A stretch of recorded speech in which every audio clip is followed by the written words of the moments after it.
This man has transmigrated and even become the most beautiful person in heaven, someone who should have been held in everyone's palms. Yet, just because he and heaven's vice lord, the future demon master Ruzapai, had once shared skin-to-skin intimacy, the other man immediately turned cold-faced and denied knowing him, causing him to be publicly reviled by all the angels in heaven. A pair of eyes so beautiful it defied all reason opened amid the clamor, and before he could react, he looked up to see a little fairy circling above his head.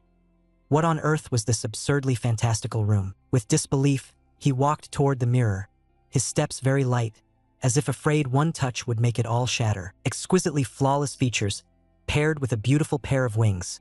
He raised a hand to touch his face, his breath catching. Is this an angel? Have I transmigrated? But clearly, just last night, he had still been at the company cocktail party. He only remembered that he had drunk too much, then completely blacked out afterward, with not a single memory of how he crossed over.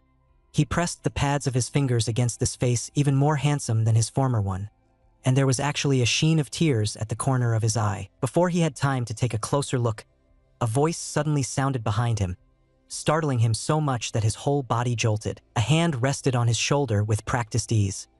Aren't you going to the heaven dungeon yet? Blromace, your love body is insufficient. You can't hide any longer, you must go. But he hadn't heard the second half clearly at all. He only caught the name Blromace. It means the goddess of beauty in Western mythology. No wonder this face is so beautiful it's unnerving. The man saw that he wasn't speaking and thought he was afraid to tackle a dungeon alone. So he lifted his chin with one hand, his gaze sticking to him, hot and burning. If you're worried, I can help you. Having just transmigrated over and not yet figured out the situation, he froze on the spot. What on earth is this person talking about? He watched with his eyes wide open as the man yanked open his own collar, his hand slowly feeling its way toward his chest. The man was still complaining, saying that humans now pinned all their dreams on television and games. He even leaned in of his own accord to kiss his chest, expression hazy as if drunk, and said he would help him obtain a body of love. Blromace hadn't reacted yet, but he was very clear on one thing. He was being taken advantage of. He immediately began to struggle, but the man took his rejection as playing hard to get, leering as he said he had liked him for a long time. Blromace finally couldn't hold back and swung a punch straight at the man's jaw. That ugly man actually had designs on his body. He was so furious that he clenched his fists, his knuckles turning white, covering his mussed-up chest with one hand. He still felt lingering fear. That scared me to death. My heart is very fragile. How can there be so many perverts in heaven? Just as he was about to pull his clothes back together, this angel accidentally caught a glimpse of himself in the mirror. Once again, he sank into the beauty of this new body, disheveled, yet even more alluring, carrying a hint of dangerous temptation. Forget that sleazy man on the floor. Even he himself almost wanted to push himself down. He couldn't blame anyone else. If there was anything to blame, it was that he was just too beautiful. To be able to obtain such a new body, he was genuinely happy. He had long since developed a terminal illness. If he hadn't crossed over into this world, he probably would have died in the late stage of lung cancer as well. Lung cancer diagnosis notice. He raised a hand and pinched his own face. This should be transmigration, not death, right? There was still pain. But thinking about it carefully, it didn't really make a difference. This man transmigrated into the most beautiful existence in all of heaven. He had originally thought that this transmigration was fate's special favor, that it would let his life bloom once more. Full of anticipation, he spread his wings. The moment he flew into the sky, he immediately started wobbling around in messy fly-style curves. Who would have thought that the dignified, most beautiful angel would be afraid of heights? Flustered and flailing about in mid-air, he didn't even have time to pull back his embarrassment. The next second, he heard a broadcast ring out. The corporeal love instance has been activated. Today's instance is the TV drama Blood Crystal. The angel who obtains the most corporeal love in the instance will receive a huge reward. He was very familiar with this show. Blromace was a bit surprised. These angels actually didn't know the plot. They said that all the corporeal love rests on the characters. If the angels can't obtain it, they will die. That's serious? Wait, so that means, as a star who has watched countless shows, Blromace actually knows the plot of every TV series. The corporeal love here sounds like the power and money of this world. Wouldn't that mean that from now on he could walk sideways wherever he went in this world? He was still planning out his future in his head when, in the next second, someone suddenly flew over and crashed into him. Hard. What was even more ridiculous was that the people around them actually started complaining that he, the victim, was trash. Were they out of their minds? Clearly he was the one who got hit. yet unpleasant words kept drifting over from all around. Look, that's the one who failed at suicide, who took advantage of Lord Rusapile being drunk and climbed into his bed. Blromace instantly caught the key points. Suicide? Climbed into Rusapile's bed? That highest-ranking angel, the vice-sovereign of heaven? Isn't he a man? No, that's not right. Angels apparently don't have genders to begin with. The abuse and mockery didn't stop just because Blromace kept quiet. These people were like flies, truly annoying. Blromace raised his eyes and stared at the angel who had mocked him first. He swung a punch straight at him. Right now, the most important thing was to get this anger out first. Blromace, who had always been the most timid, actually dared to make a move, and a whole group of angels were stunned on the spot. Only then did the beaten angel feel the pain and come back to his senses. This bastard's got some nerve. He never imagined that Blromace would even be bold enough to yank open his collar. In those eyes was a viciousness and coldness he had never seen before. I'm hitting you. So what, not convinced? If you're not convinced, then swallow it. The angel being beaten was still in shock, his mouth hanging open, but he couldn't force out a single word. Was he like this before? When did his gaze become so bright, so sharp? All the eyes that had been fixed on Blromace, in that instant, passed right over him and shifted to the space behind his back, accompanied by shouts of praise completely opposite to those at his own entrance. Kneel. They were praising Rusapile, the one rumored to be involved with him. Blromace's body stiffened. He slowly turned around and looked at that man. He was the Seraphim chief Rusapile. Before he fell and became Ruzipa, he had been the strongest being in heaven, second only to God. This man's sense of oppression was absurdly strong. Just meeting his gaze, Blromace felt his strength drained away, and this body had actually once shared physical intimacy with someone this powerful. Scenes from that night even flashed uncontrollably through his mind. It's over. This is killing me. Just thinking about it already makes my legs go weak. At the very moment Blromace was about to fall, a pair of strong arms caught him directly, and the man's low, sexy voice fell right by his ear. The man murmured his name, and Blromace's face flushed even redder in an instant. However, the man's next words shoved him straight into the ice. That day was just a mistake. Forget it. Cold and indifferent. Clearly he had shared an ambiguous night with heaven's most beautiful angel. Yet this man turned his face and denied it at once. His expression even went so cold it was rigid. He said he'd been drunk last night, and that everything that happened between them was meaningless. His gaze was dark and chilly, his oppressive aura crashing down. Don't overthink it. I'll let you off this once for what you did to Megao. Don't let me see you again. He turned and left immediately, tossing back an even colder line. Put your clothes on and get out. In the room, only that stunningly beautiful face on the bed remained. Alone, helpless, and full of sorrow. No, it wasn't me. I didn't. That day was just a mistake. Forget it. Because of this sentence from Rusapile, Blromace's memories were yanked back all at once, and his mind spun in a dizzy haze. He lifted his eyes and only then saw the cut on his own wrist. Following his gaze, Rusapile let his fingertip glide lightly over the wound, and in the next second, the skin of his wrist was as smooth as before. Blromace glanced at the person beside him with a complicated expression. Was this wound something the original owner had cut for Rusapile? Was he feeling guilty now? Sensing his gaze, Rusapile was clearly uncomfortable. He raised his hand and shoved him away, then walked straight ahead without looking back. It was just a casual move. Don't flatter yourself. Blromace almost got knocked over. His face darkened further as he fixed his eyes on Rusapile's back. What kind of madness is this bastard having again? Acting like he's disgusted by touching trash. Obviously, the owner of this body once spent a night in bed with him, and it's quite possible he really did die for his sake. Yet Rusapile hates him this much? Blromace's chest tightened. He might not be the one who actually went through it, but since he's the one using this body now, he still can't stop his heart from aching. This damn man is truly ruthless and cold. Strictly speaking, I didn't personally experience these things, but this body is in my hands now, so the sense of immersion is off the charts. The most beautiful angel, who felt utterly humiliated in public, gritted his teeth, turned around and left, and in his heart he made up his mind. He absolutely would not let this scumbag off so easily. Love energy is the power that low-level angels rely on to survive. The more love energy they have, the stronger, more beautiful, and more dazzling an angel becomes. And an angel without body love will slowly move toward death and eventually become nourishment for heaven. So they must, at any cost, capture the gonglea of the characters inside the dungeon. Blromace in the team lifted his head and saw Rusapile on the airship. That bastard looked like he was being very intimate with someone. This playboy doesn't even spare a blind person. What a complete scumbag. Blromace kept complaining under his breath. But as he watched the two on the airship standing so close together, a wave of sourness still rose uncontrollably in his heart. This was the original host's emotion, affecting me. Suddenly, he felt a gaze so intense it was chilling. He looked up, and his gaze crashed directly into Ruzapael's eyes. The other only glanced once, and it sent his heartbeat into chaos, faster and faster. Blromace was instantly annoyed. How could the original host be attracted to this kind of scumbag? Thump, thump. Because of that one look from Ruzapael, everyone around ended up noticing him instead. From their heated chatter, Blromace figured out his new title. Butch? Why is he getting cursed at everywhere he goes? And who is Manga? What on earth did the original host do before? Could it be some group? Blromace forcefully shook off these messy thoughts.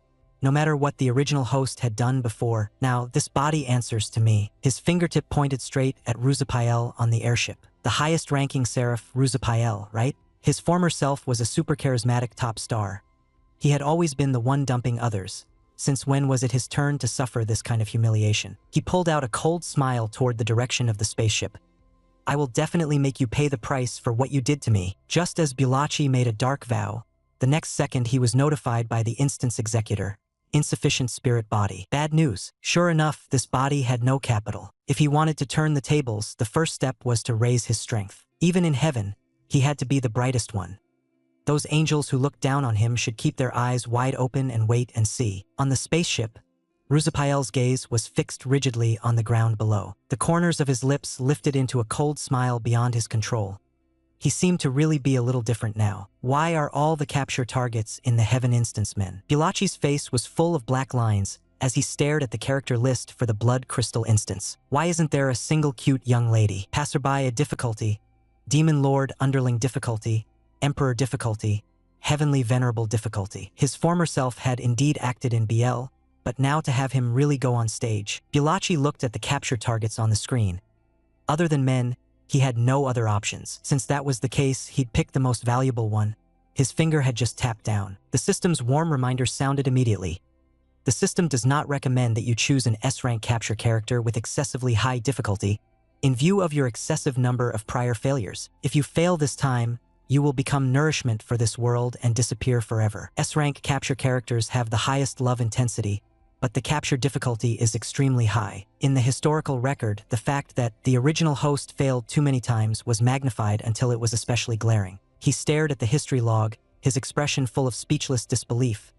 After running the instance hundreds of times, this guy had only gotten an S-rank 3 or 4 times. To put it bluntly, he was just a pretty vase who had nothing going for him except his face. In his ears, the system's nagging warnings were still droning on. He didn't hesitate and directly clicked on that impossibly handsome yet emotionlessly cold Ringbo Jegan. Impatient, he urged the system to start the instance at once.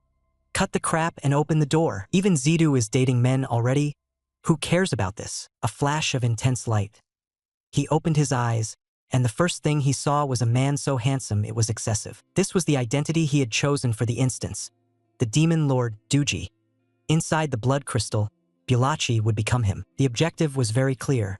To capture the heart of the person Duji cared about the most, Ringbo Jegan. Duji's memories surged into him like a tide, and Blromace's consciousness gradually overlapped with his. He was forced to receive everything Duji had gone through. The heavens and the demon realm were at each other's throats, and war could break out at any moment. Yet Duji, the revered Azura demon, and Ringbo, the leader of the heavenly clan ruling the 3 realms, had become brothers who would entrust their lives to each other. Duji regarded Ringbo as a once-in-10,000 years kindred spirit.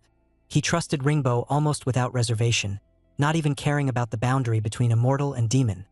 The two often drank together by the banks of Ruoshue, beside the white jade pavilion. Ringbo was as cold as frost, yet he possessed a divine beauty that made it impossible to look away. And the demon lord Duji also did not know when he had started to harbor thoughts toward Ringbo that he should not have. This time, the two of them sat down again to drink and talk, and Duji wanted to take the opportunity to probe Ringbo's heart. But Ringbo brought up that the heavenly realm had no powerful figure like Duji, who could suppress the 3 realms and sit in command, and he was worried the heavenly realm would lose. As soon as these words fell, Duji's face instantly flushed scarlet. His heartbeat sped up uncontrollably.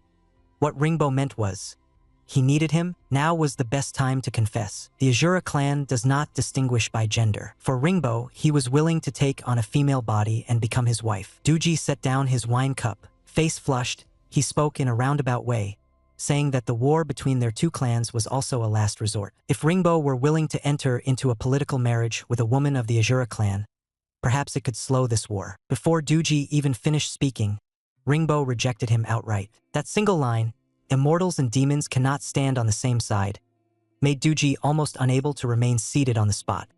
He lifted his wine cup to hide his panic, forced himself to appear calm, and looked at Ringbo. "If immortals and demons cannot stand on the same side, then why, my lord, do you drink here with me, and why are you on such good terms with me?" Faced with the questioning, Ringbo's expression did not change. His tone was calm yet forthright. Duji was different from other monsters and demons. He regarded Duji as a confidant. "Only a confidant?" Duji let out a self-mocking, cold laugh. "Confidant? Indeed." As if following his words, he said, "Confidants are rare.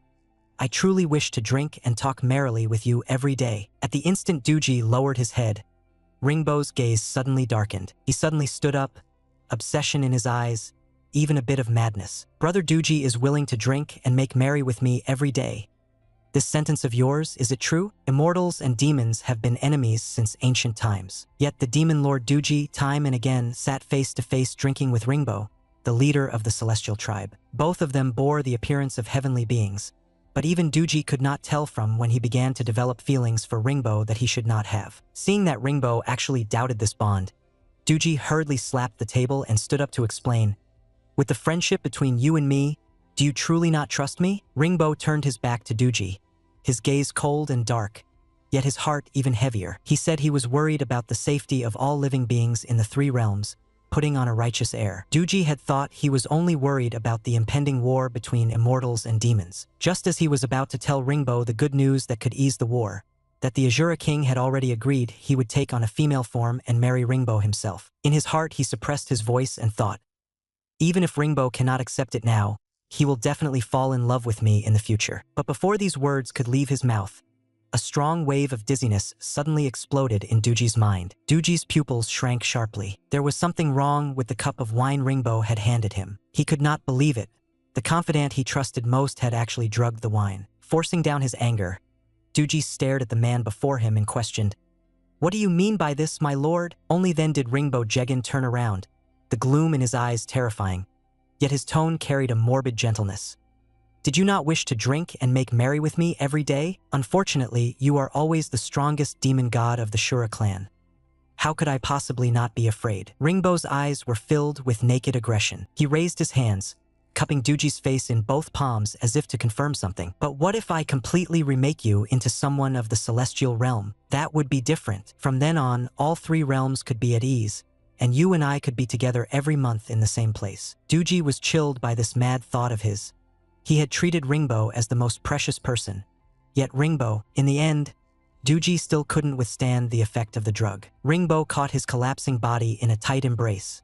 The cold, sinister look in his eyes changed in an instant. They were filled with sorrow and guilt. "I'm sorry, Duji." As soon as Blromace opened his eyes, he found himself lying in a cold, damp secret chamber. "Isn't this the very room where Duji was dismembered by Ringbo? Don't tell me I'm this unlucky." What was worse, his transmigration mission actually started from this part of the plot.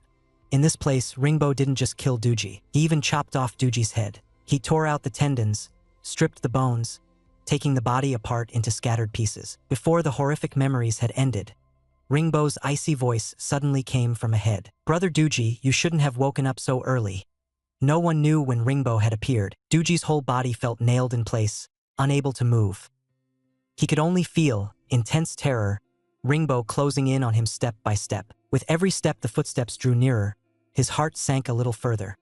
He's here, and he's even come with a knife." Ringbo's expression was dark and so cold it carried no emotion at all. Facing the eyes of his former confidant, he could still say calmly, "This is not a pretty scene." Before Duji could speak, Ringbo went on talking to himself. "Soon you won't remember anything. I will remake you into one of the heaven realm." As soon as he finished, he somehow produced a dagger from nowhere. "Only then can your wish come true." Duji stared in panic at the dagger that was about to stab into him, and couldn't help complaining inwardly. "This bastard, he likes you." He doesn't want to be remade by you. The dagger was about to fall on his neck. If he didn't do something now, he was really done for. At the critical moment, he went all in. I like you. Those 4 words alone forcibly stopped Ringbo's movement. It was as if he had misheard. His voice tightened. What did you say? To save his life, Doogie put on an infatuated face and stared straight at him. I've always been in love with you, Ringbo. I'm saying, I've always been in love with you, Ringbo. Doogie, the genius demon lord of the Azura realm, my sworn brother, is actually confessing to me. He likes me? Such a blunt confession from Doogie was like a heavy hammer, slamming hard into Ringbo's heart. He didn't even notice that the person on the bed had long since quietly recovered. Ringbo's legs suddenly went weak. He staggered back, and the dagger fell to the ground with a clang. His mind was filled entirely with the past, the good times when the two of them first met and came to truly know each other. Doogie was his only confidant, and also the brother he trusted most. Yet it was Pan, this very person, the one he most wanted to kill, most wanted to turn into a puppet, the one he planned to exploit until the very end, who had actually been silently loving him all along. The drug's effect had long since worn off, and Doogie's body had fully recovered. He sat up and stared at Ringbo Jegan, whose thoughts were spinning out of control. He wavered. This was now the only chance to break through Ringbo, and even if it meant giving up his body, he was willing. Doogie stood up and suddenly lunged at Ringbo, and before the other could react, he pressed his lips to his. This kiss was not gentle at all, nor was it long. It was short, urgent, like an impulse. The second their tongues touched, Ringbo's heart suddenly began to race wildly, and the sensation on his tongue forced his face to flush in an instant. Ringbo snapped awake, raised his hand to push Doogie away, yet still clutched tightly at the hem of his clothes, his gaze chaotically disturbed. What are you trying to do? You think this trick will work on me? Faced with the questioning, Doogie did not explain. Instead, he acted so wronged it seemed real. I know, we're both men. I'm from the Azura clan and you're from the Celestial clan. Of course you look down on me. Ringbo was led astray by that line, as if he had forgotten what he'd wanted to do in the first place. He had never seen Doogie like this, so fragile. Flustered, he hurried to explain. No, I've always treated you as my best brother. I toured you. Halfway through his words, Ringbo suddenly stopped. A second later, he realized this development seemed completely wrong. After listening to his explanation, Doogie almost fell silent on the spot. You treat me as your best brother, yet you still want to turn me gay? Seeing the atmosphere instantly freeze, Doogie immediately replied, but what I want is more than just being your brother. Ringbo's thoughts were thrown into chaos by him again. His expression clearly flustered for a moment, as if trying to hide something. What a joke. Immortals and demons are irreconcilable enemies. Not to mention we're both men. But seeing that Ringbo did not push him away, Doogie instead answered in a calm tone. Stop pretending. Can you guarantee that you don't feel even a little moved by me? Ringbo was still stubborn, so Doogie simply yanked off his outer robe, revealing his clean collarbone, and Ringbo actually didn't stop him.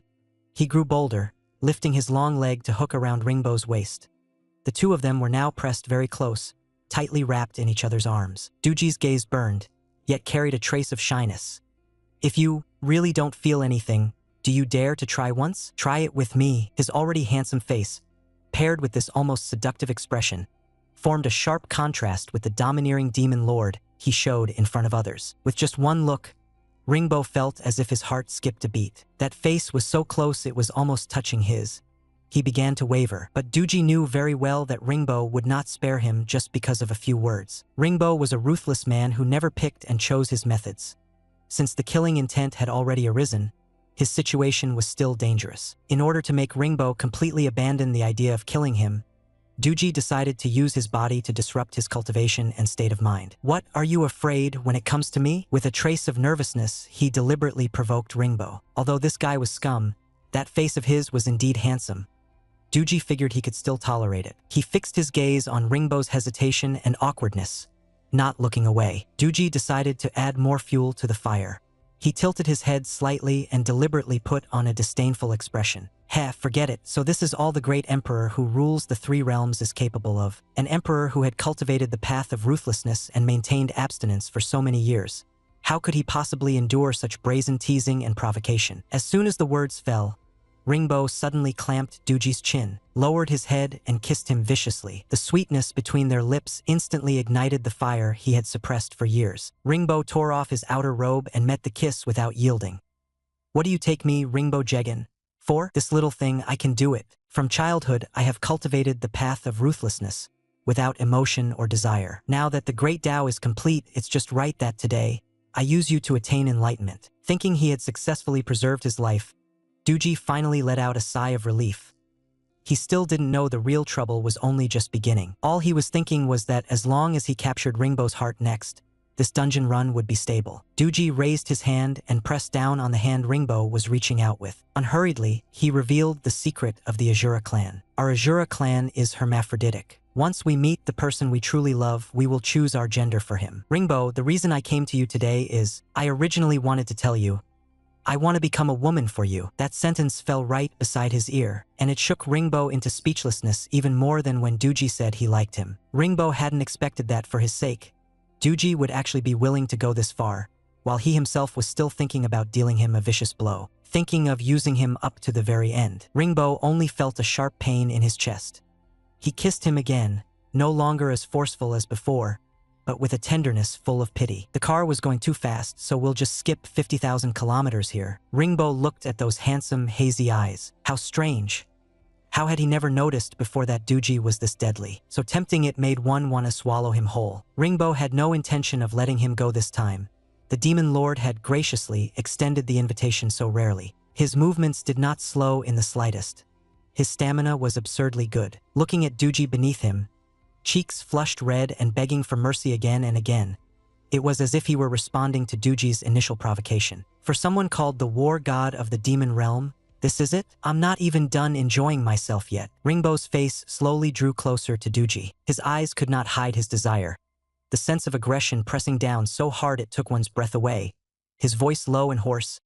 Next, what should I do with you? To tease an abstinent emperor lord who has been pure for tens of thousands of years. The price has never been something an ordinary person can bear. But in order to clear a route for a character, if you want to win his heart, you must first learn to read the target of the strategy. Yet in this drama, Blood Crystal, the hardest character to read is probably the Emperor Lord Ringbo. He killed Doogie and even remade Doogie into a puppet that belonged to him alone. He pampered Doogie, stuffing the strongest weapons into Doogie's hands, and wouldn't allow anyone to get close to Doogie. That forceful possessiveness all showed that Ringbo had long since developed feelings for Doogie. What Doogie couldn't understand most was that since Ringbo clearly had feelings, why did he still do such a terrible thing to Doogie? Doogie was still distracted, trying to sort out this tangled mess of a relationship. In the next second, he realized that Ringbo had sealed him with a spell. Doogie's gaze went unfocused. His cheeks flushed even redder, and he softly begged Ringbo to undo it for him. Doogie like this made Ringbo's heart slam violently. For Doogie's body, Ringbo gave rise to a desire so deep it was out of control. He couldn't believe that he could actually be moved by Doogie to such an extent. From childhood to now, Ringbo had cultivated the path of ruthlessness. For tens of thousands of years, he had already refined away his emotions and desires bit by bit.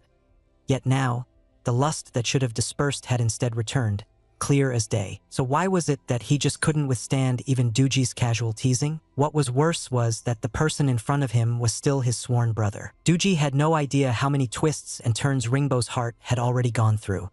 He only saw Ringbo's expression suddenly darken, that ruthless aura like it would devour him in the very next second. 10,000 kilometers of dashcam footage are omitted here. Ringbo lowered his eyes to look at the once all-powerful, arrogant demon venerable war god beneath him. He was his brother and also his one and only confidant. But at this moment, Doogie actually showed such fatally adorable behavior. On Doogie, Ringbo tasted a feeling he had never experienced before.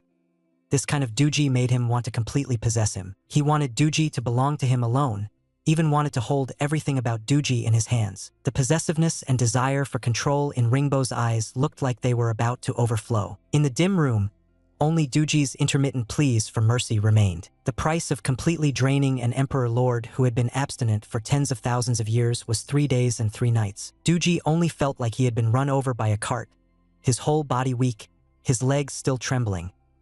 He supported himself against the wall as he returned to the Azura clan. Seeing the guards all staring at him with eyes full of worship, Doogie's expression darkened, and he forced out 2 dry laughs. He couldn't help cursing in his heart at a certain someone whose physical stamina was absurd. He felt completely hollowed out, and luckily he was the demon lord. Otherwise he would have been ruined long ago. Damn it, he was at least the demon lord, the strongest combat power in the 3 realms, Yet he was actually done in by a man, but the demon lord's legs were so weak that his walking looked like he was pushing himself to keep up a pace, which in his subordinates' eyes became proof of diligent martial training. The guards gazed emotionally at his departing back. Lord Demon Lord does everything for us. How great he is. Hearing that Duji had returned, Ashura rushed over immediately. As for Duji's bedchamber, he never allowed anyone to step even half a step inside. Hurrying all the way through, he directly shouted all the guards away. The blood on Ashura body was wiped off as he came over and smeared onto the clothes of a guard beside him. The guard lowered his head to look at the bloodstain on his cuff, and his face instantly turned pale. This was the blood of Ashura new favorite. All because that favorite had asked one more question. Between me and Lord Duji, who is more beautiful? The next second, he was personally killed by Ashura and thrown out to feed the demonic beasts. The king said that was an insult to the demon venerable. Ashura was cold and ruthless, and his gentleness would be reserved for the demon venerable alone. Ashura stepped into the hall and saw Duji lying on his side on the couch. His eyes were tightly closed, yet that face so beautiful it defied male or female still made people want to sink into it. Ashura only felt that with every step he took closer, his heart beat a little faster. His Adam's apple bobbed. He couldn't help it and swallowed once. His palm fell lightly on Duji's shoulder, and he forcibly pressed down all the murderous aura on his body. In a tone of gentleness that hardly sounded like his own, he said, "Where did you go? Why didn't you tell me? The heavenly realm and the demon realm are about to go to war, and you're still making friends with a celestial being. I'm afraid he'll hurt you." Yet his gaze happened to fall on Duji's collarbone. That glaring hickey made his pupils suddenly dilate. In the next instant, his reason completely snapped. Ashura suddenly grabbed Duji's shoulder in one fierce motion. The pain from his shoulder made Duji frown. Only then did Duji open those weary eyes. Ashura whole body radiated killing intent as he loomed over, staring at him darkly, his voice so cold it was almost rigid. "Who did you sleep with? Was it Ringbo?" This overstepping remark made Duji's expression instantly turn cold. "It's none of your business, let go." There were still traces of someone else on Duji's body, and Ashura was already on the verge of losing control, but what truly pushed him over the edge was Duji's indifferent attitude. He felt as if he had fallen into ice. So cold he was trembling. Why did he have to treat him like this? Duji had clearly promised to be his queen. On his deathbed, the previous Ashura handed the heart-locking jade to him. That was a part of Ashura heart. And the previous demon lord had already fallen. The new demon lord would be born in the Sea of Solitaries. As soon as the demon lord was born, the heart-locking jade had to be used to lock up his heart. This was Ashura curse, and also the fate of the king. To obtain that power of the demon lord, the strongest in all three realms, to protect the Azura clan, the price was the king's true heart. After his father, the king, fell, he guarded this place, waiting for the new demon lord to be born. Duji was so beautiful that he fell in love with him at first sight. This powerful and beautiful demon lord would one day be bound by shackles made from Ashura heart. The young Ashura clenched the heart-locking jade, but what he truly wanted was never power. It was Duji's sincere heart. The newborn Duji understood nothing yet. He was so beautiful that one could not even tell his gender. Ashura gently lifted his chin and answered his question. "Who am I?" "You are the demon lord Duji, the guardian war god of my Azura clan, and also my one and only queen." From the moment he was born, he had already recognized Duji as his queen. But now, Duji actually dared to be with someone else. "You are my queen." Ashura, like a madman, clamped down hard on Duji's shoulders. The words queen made Duji instantly forget to struggle, because he remembered that in this drama, he and Ashura didn't have a romantic plot at all. Could this be a hidden storyline? There was a terrifying obsession suppressed in Ashura eyes. Where exactly did he touch you? Duji completely couldn't understand why he would be this furious. It was as if the Ashura king had been holding back for far too long. He freed one hand and directly reached under Duji's robe. The baleful aura grew heavier, mingled with a desire he had hidden away for a long time. His voice was hoarse and icy. "Did he touch you here?" That strange sensation crashed against Duji's bottom line again and again. His cheeks burned, his body carrying the post-hangover fatigue and weakness. "Stop it. Don't touch me. The alcohol has worn off. My power has returned. You are no match for me." Mad jealousy tore Ashura reason to shreds, and he directly sealed Duji's lips. Duji's pupils shrank violently. He was being forcibly kissed. He desperately suppressed the urge to go berserk. "This bastard is my king. I cannot raise my hand against the king." Ashura forcibly turned Duji's averted face back. The kiss deepened once again, the clear, tingling sensation of their lips and teeth pressed together making her go numb. And Doogie only felt that her bottom line was being repeatedly crushed by him. The lips that were being blocked still issued a muffled warning. Wong, please stop. I don't want to lay a hand on you. The first time he truly tasted the warmth between Doogie's lips and teeth, Ashurwang completely lost his mind. Doogie, my Doogie. You belong only to me, the demon lord. So many people say they love me, love my power and status, but the only one I want is you. I've been suppressing my desire all along, waiting for you to grow up, waiting for you to become female for me. Ashurwang's thoughts churned back and forth. I love him so much, yet he actually still got involved with that ringbo. Ashurwang suddenly rose to his feet, his eyes lighting up with a bloodthirsty desire. It's my fault.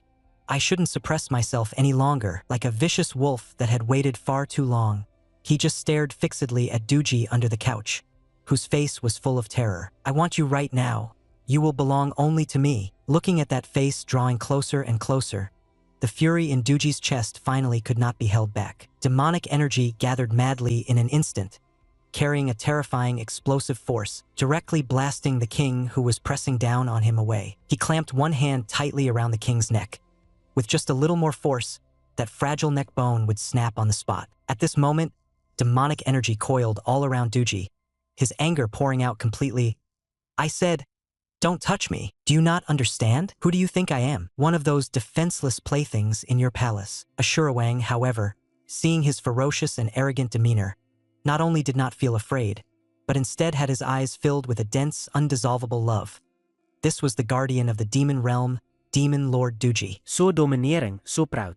He stared blankly at the beast-like man before him, the corners of his lips slowly lifting. You will definitely be mine. The guards heard the commotion and rushed in, and at first glance they crashed right into the scene of the demon lord gripping Ashurwang by the throat. Doogie turned his face to the side and swept a cold gaze over the aggressively charging crowd. His clothes were disheveled, one shoulder half exposed. Together with that face so beautiful it was hard to tell male from female. Too beautiful. It directly stunned all the guards into a daze. The still somewhat clear-headed leader immediately grabbed Doogie's wrist in one move. He, as the demon lord assigned to protect the king, actually dared to offend his superior. As he spoke, he ordered people to drag Doogie out, but was violently pushed away by Ashurwang raising his hand. In his eyes, there was only Doogie.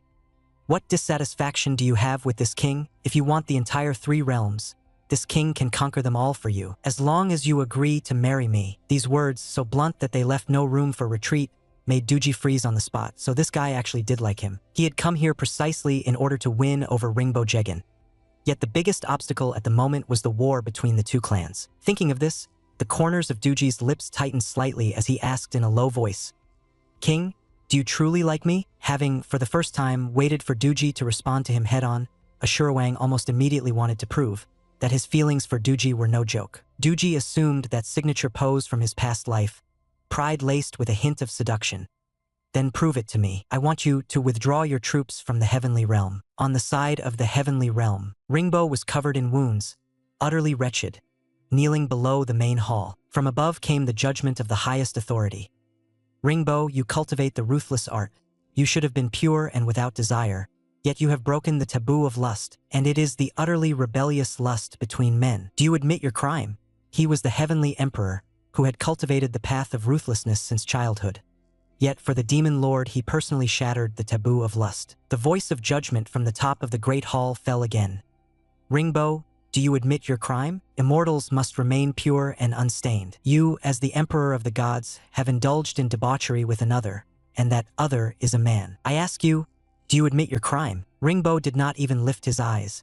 He merely lowered his gaze, silent. Seeing him so unwilling to bow his head, that dignified voice before the hall finally could no longer suppress its fury. With a roar that came down together with the shadow of a whip, you still do not repent. The moment the lash struck skin and flesh, sharp pain exploded, and only then did Ringbo seem to be forcibly dragged back to reality. Even now, he could not understand how on earth had all of this happened, how he could possibly have joined in pleasure with a man. All the more so since that day, his original intention had been to kill Doogie, to the point of planning to dismember him, and then, yet in the end, things had Pan turned out like this instead. As the whip lashed down on his back again and again, Ringbo's back was already flayed open, flesh and blood turned over. The searing pain tore his consciousness apart bit by bit. His vision darkened, yet he was still desperately thinking. Where exactly had it all gone wrong? From the moment he ascended to the Divine Lord's throne, he made a vow to exterminate the demon clan and protect the heavens. He was a prodigy of the Tao. But defeating Duji, the demon lord who possessed the greatest combat power in all three realms, was anything but easy. The reason the demon clan dared to clash head-on with the heavens was precisely because they had a god of war, the demon lord Duji. According to rumor, the demon lord was vicious and hideous, and everyone wanted to kill him. Yet he was so powerful that no one could do anything to him. Fortunately, the demon lord had not been incarnated for long. Though he looked like an adult man, his mind was very simple. Compared with those great powers of the heavens, he was more like a child. So Ringbo decided to use a stratagem to secretly get rid of him. Assassination was originally a despicable method, but for the peace of the three realms, Ringbo was willing to throw away his bottom line as well. Thus he came to the Sea of Shaluo Blossoms where the demon lord Duji often appeared. He planned to give Duji the divine artifact, the earth-fixing sword, using friendship as a pretext to first gain his trust, then look for a chance to strike. An extremely oppressive demonic aura suddenly surged toward him from behind. Ringbo spun around sharply. The demonic aura on that person was so overbearing it nearly forced one to bend at the waist. Ringbo had always heard his teacher say that demons were hideous and vicious. Yet the person in the tree was so stunningly beautiful it was blinding, with a kind of demonic, wanton glamour, as if the beauty of both men and women had been fused into a single face. Uncontrollably, Ringbo walked closer, and in the next second, he saw that person in the tree close his eyes tightly, and his body sway a little. As if he were about to fall, Ringbo even forgot why he had come here. His heartbeat suddenly went wild.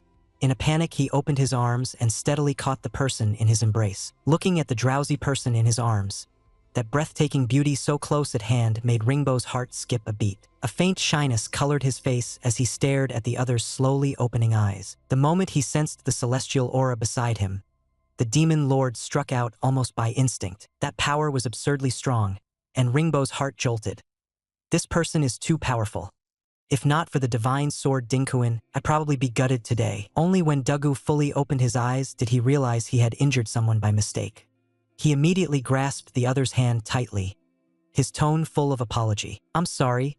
I sensed your celestial aura, and in my grogginess I counterattacked on reflex. I'll take responsibility." Clearly, Ringbo was startled by how urgent the man in front of him sounded. Take responsibility for what? The warmth in the other's palm only flustered him more, and he hurriedly replied, "It's nothing." Before Ringbo could react, the other man suddenly yanked open the front of his robes. In the next second, he leaned in, pressing his lips to that wound on Ringbo's chest, as if to pin down Ringbo's struggle. "Don't be polite. My saliva has healing properties. I injured you by mistake. This is what I should do." That soft, delicate sensation on his chest once again set Ringbo's face ablaze. Ashamed and uncomfortable, he finally couldn't hold back. He raised his hand and directly pinched the other man's chin. "Enough! Who exactly are you?" The man whose chin was being pinched wasn't angry. His expression was blank yet earnest as he replied, "Demon Lord Duji. I am the Demon Lord Duji. What is your name?" Ringbo stared at that exceedingly close, stunningly beautiful face and froze for half a second. "I am Ringbo Jegan." Hearing the reply, Duji's eyes lit up, and he moved even closer by a few degrees. "Ringbo, I like this name. I'm so bored here all by myself. Could you come keep me company more often?" Ringbo only felt that those eyes were shining so brightly they were almost burning, filled entirely with expectation. Staring straight at him like that, yet Ringbo slowly lowered his gaze. Being stared at like this, Ringbo lowered his eyes, the flush on his cheeks not yet fully faded. He has only been incarnated for 20 years, and compared to me, who has lived for tens of thousands of years, he really is still just a child. The hand that had been gripping the Dinkuin sword tightly suddenly loosened. "Let it go." "All right, brother Duji." Receiving this definite answer, the expectation in Duji's eyes instantly turned into a genuine smile, revealing two small, sharp tiger teeth. Even his voice couldn't hide the joy as it bubbled out. "Great, then from now on we're good brothers." Brother Ringbo, looking at that utterly innocent and defenseless face, Ringbo's heart gave another violent tremor. From then on, Ringbo and Duji were almost drinking together and chatting happily every day. Only the two of them. In fact, Ringbo didn't like drinking, but Duji did. His alcohol tolerance was clearly very poor, yet he insisted on putting on a brave face, often drinking himself into a drunken collapse. Such a doogie made Ringbo feel very cute, so cute it threw his heart into chaos. Ringbo's mind was filled only with that face, cheeks flushed pink and eyes hazy with drunkenness. Whenever he thought of how one day Doogie would join with someone from the Azura clan and betray Z, Ringbo's heart grew so restless it almost hurt. If I were to reshape his body once more, I could erase his entire past, give him a new identity, and turn him into someone I can control. In this way, he would belong only to me forever. Ringbo seemed unable to feel the pain of the lashes on his back. He jolted awake.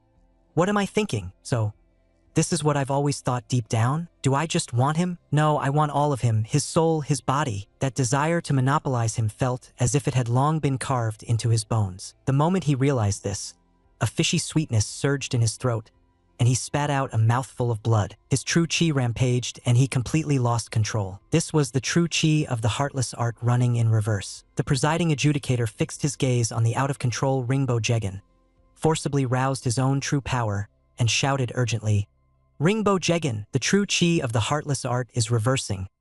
Calm your mind at once. Love and affection are demonic delusions. You are merely bewitched by them. Let go of your inner demon. Ringbo's mind was already a complete mess. Demonic delusions? My feelings are demonic delusions? Yes, this must only be demonic delusion.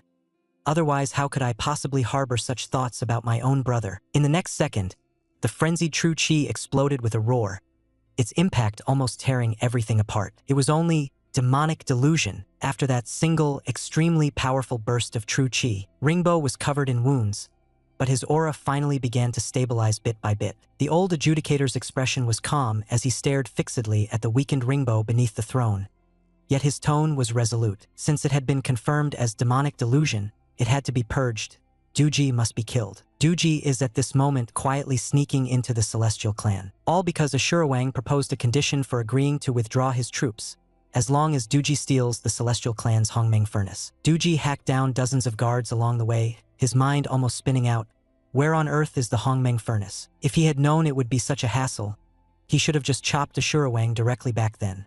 That would have been simpler. But rumor has it the Hongmeng furnace can greatly enhance one's cultivation. What does he want this thing for? Could it be he intends to use it to defeat me? Yet according to this world setting, he himself is supposed to be the ceiling of combat power in the three realms. Forcing down those strange thoughts, he knows that as long as he steals the Hongmeng furnace, he can be together with Ringbo. His gaze darkens, and he happens to see Ringbo just stepping into the water. This is the water of ruthlessness.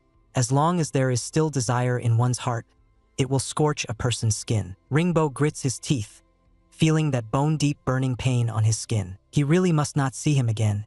He had just made up his mind. The sudden sound from behind makes him jolt violently. Brother Ringbo. Doogie, unable to suppress his joy, calls out his name. Who knew his foot would slip? He is just about to topple into the pool. Ringbo reacts extremely fast, catching him in one swift motion. His gaze crashes into that face, so close at hand and yet excessively beautiful. The burning pain on his skin instantly intensifies by several degrees. He had clearly already decided not to see him again, to forget him, yet the person is right in front of him. Ringbo only felt the merciless pool water burn even more fiercely. His brows furrowed tightly, and he let out a muffled groan of pain. Seeing Doogie's face full of worry, Ringbo forcibly pushed his discomfort down, but his tightly knitted brows still did not relax. I'm fine. How did you get in? Doogie looked very pleased with himself. I knocked out all the gatekeepers. No one will know I was here. Hearing this, Ringbo suddenly turned his face away, his voice as cold as ice. Go back. Don't come again. Doogie had no idea why he suddenly changed his expression. Just a moment ago he was still. When Ringbo turned around and faced away from him, Doogie finally saw the mottled whip marks on his back. Doogie grabbed Ringbo's left arm in one swift motion. What happened to you? How dare they beat you? The warmth coming from that arm made him lose himself. But in the next second, Jijin's command from the Great Hall trial exploded again by his ear. Kill him, kill Doogie. Ringbo flung him off sharply, turned and took 2 steps to pull some distance between them, not even looking back. It has nothing to do with you. I still need to cultivate. Go. Seeing him suddenly turn cold, sharp as a knife, a nameless burst of anger shot up in Doogie's chest. Doogie quickly caught up and yanked Ringbo's arm. He bent down and pressed his lips to the whip wounds on Ringbo's back, licking over them inch by inch. As Doogie's saliva touched them, the wounds actually began to heal little by little. Yet that faint, fragmented sensation of friction on his back made Ringbo's cheeks burn scarlet. His heart felt out of control, pounding fast and hard. The more his emotions surged, the more Jijin's voice pressed in on his ears like a curse. I want you to kill Duji. Only by killing him. Only then can you wake up and relearn the heartless art. I have already secretly sent people to assassinate. Ringbo learned that his master had sent people to assassinate Duji. Ringbo suddenly stopped being silent. All his pride and stubbornness shattered, and he panicked so hard his chest tightened. No, you mustn't. This disciple has not fallen for him, but this panic was far too obvious. No one would believe it. Jijin's daughter Yaoji had long since secretly promised herself to Ringbo, intent on proving he had not fallen for the demon lord. Jijin forced him to form a cultivation partnership with Yaoji and to marry her 3 days later, only then agreeing not to target Duji anymore. Ringbo forced all his unwillingness down his throat, yet his fists still clenched uncontrollably. He spoke in an icy voice, as if squeezing the words out from between his teeth. This disciple is willing to marry Yaoji. I will kill Duji. I will forget Duji. Yet, in his mind, last night's promise insisted on flashing by. Ringbo once again pushed away the person behind him. He did not dare turn back. His voice pressed down the pain, and also his resolve. I am immortal. You are demon. We are destined to be enemies. I even want to kill you. I truly even want to kill you. Duji did not want this hard-won closeness between them to just scatter in such a muddled way, so he hurriedly cut Ringbo off. I know, Ringbo. I understand you're not trying to hurt me. You're just carrying too many burdens. I know you care about me. You didn't mean it. Even though he clearly knew he would hurt him, he still moved closer. At that instant, the resentment around Ringbo's whole body suddenly gathered into a mass. He suddenly clamped down on Duji's neck, the space between his brows tightening, his expression darkening to pitch black in an instant. You know I want to kill you, and you still dare to follow me? Is your brain broken? Looking at this face, Ringbo suddenly remembered. At the very moment the blade was about to fall, Duji had confessed to him. As soon as the truth clicked into place, Ringbo's expression grew even gloomier. Wait, could it be that you confessed to me just to save your own life? All those things before, were they all part of your plan in advance? Only then did Duji suddenly realize he had let something slip. Hey, that. No, listen to me. Let me explain. Ringbo's face grew even darker. His voice pressed low and cold. You cunning bastard. Don't tell me that even now, your heart still isn't mine? The more he thought about it, the harsher he felt, and the aura around him instantly turned so cold it seemed to freeze. He couldn't stand it. He wanted Duji's body, and he also wanted Duji's true heart. The originally dim light in his eyes suddenly flared for a moment. He crashed his lips against Duji's in a rough kiss, nothing like the gentleness from before. Duji knew he was truly angry. The more stirred up Ringbo became, the more the skin soaked in ruthless water burned like it was on fire. He let out a muffled groan, his gaze locked firmly on the person in front of him, only to see the other's face full of worry. Ringbo seemed to forget that bone-boring pain, tightening the strength of his hold around him by another degree. You still have the leisure to worry about me? Worry about yourself first.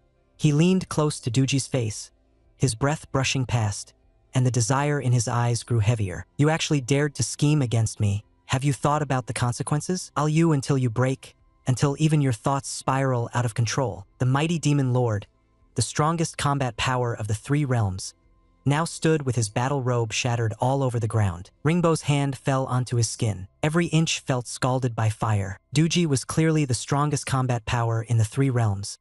Yet in this moment he couldn't push away the person before him. Ringbo looked at the person he had pinned beneath him, whose expression was vicious and feral, and a sharp pain stabbed through his heart.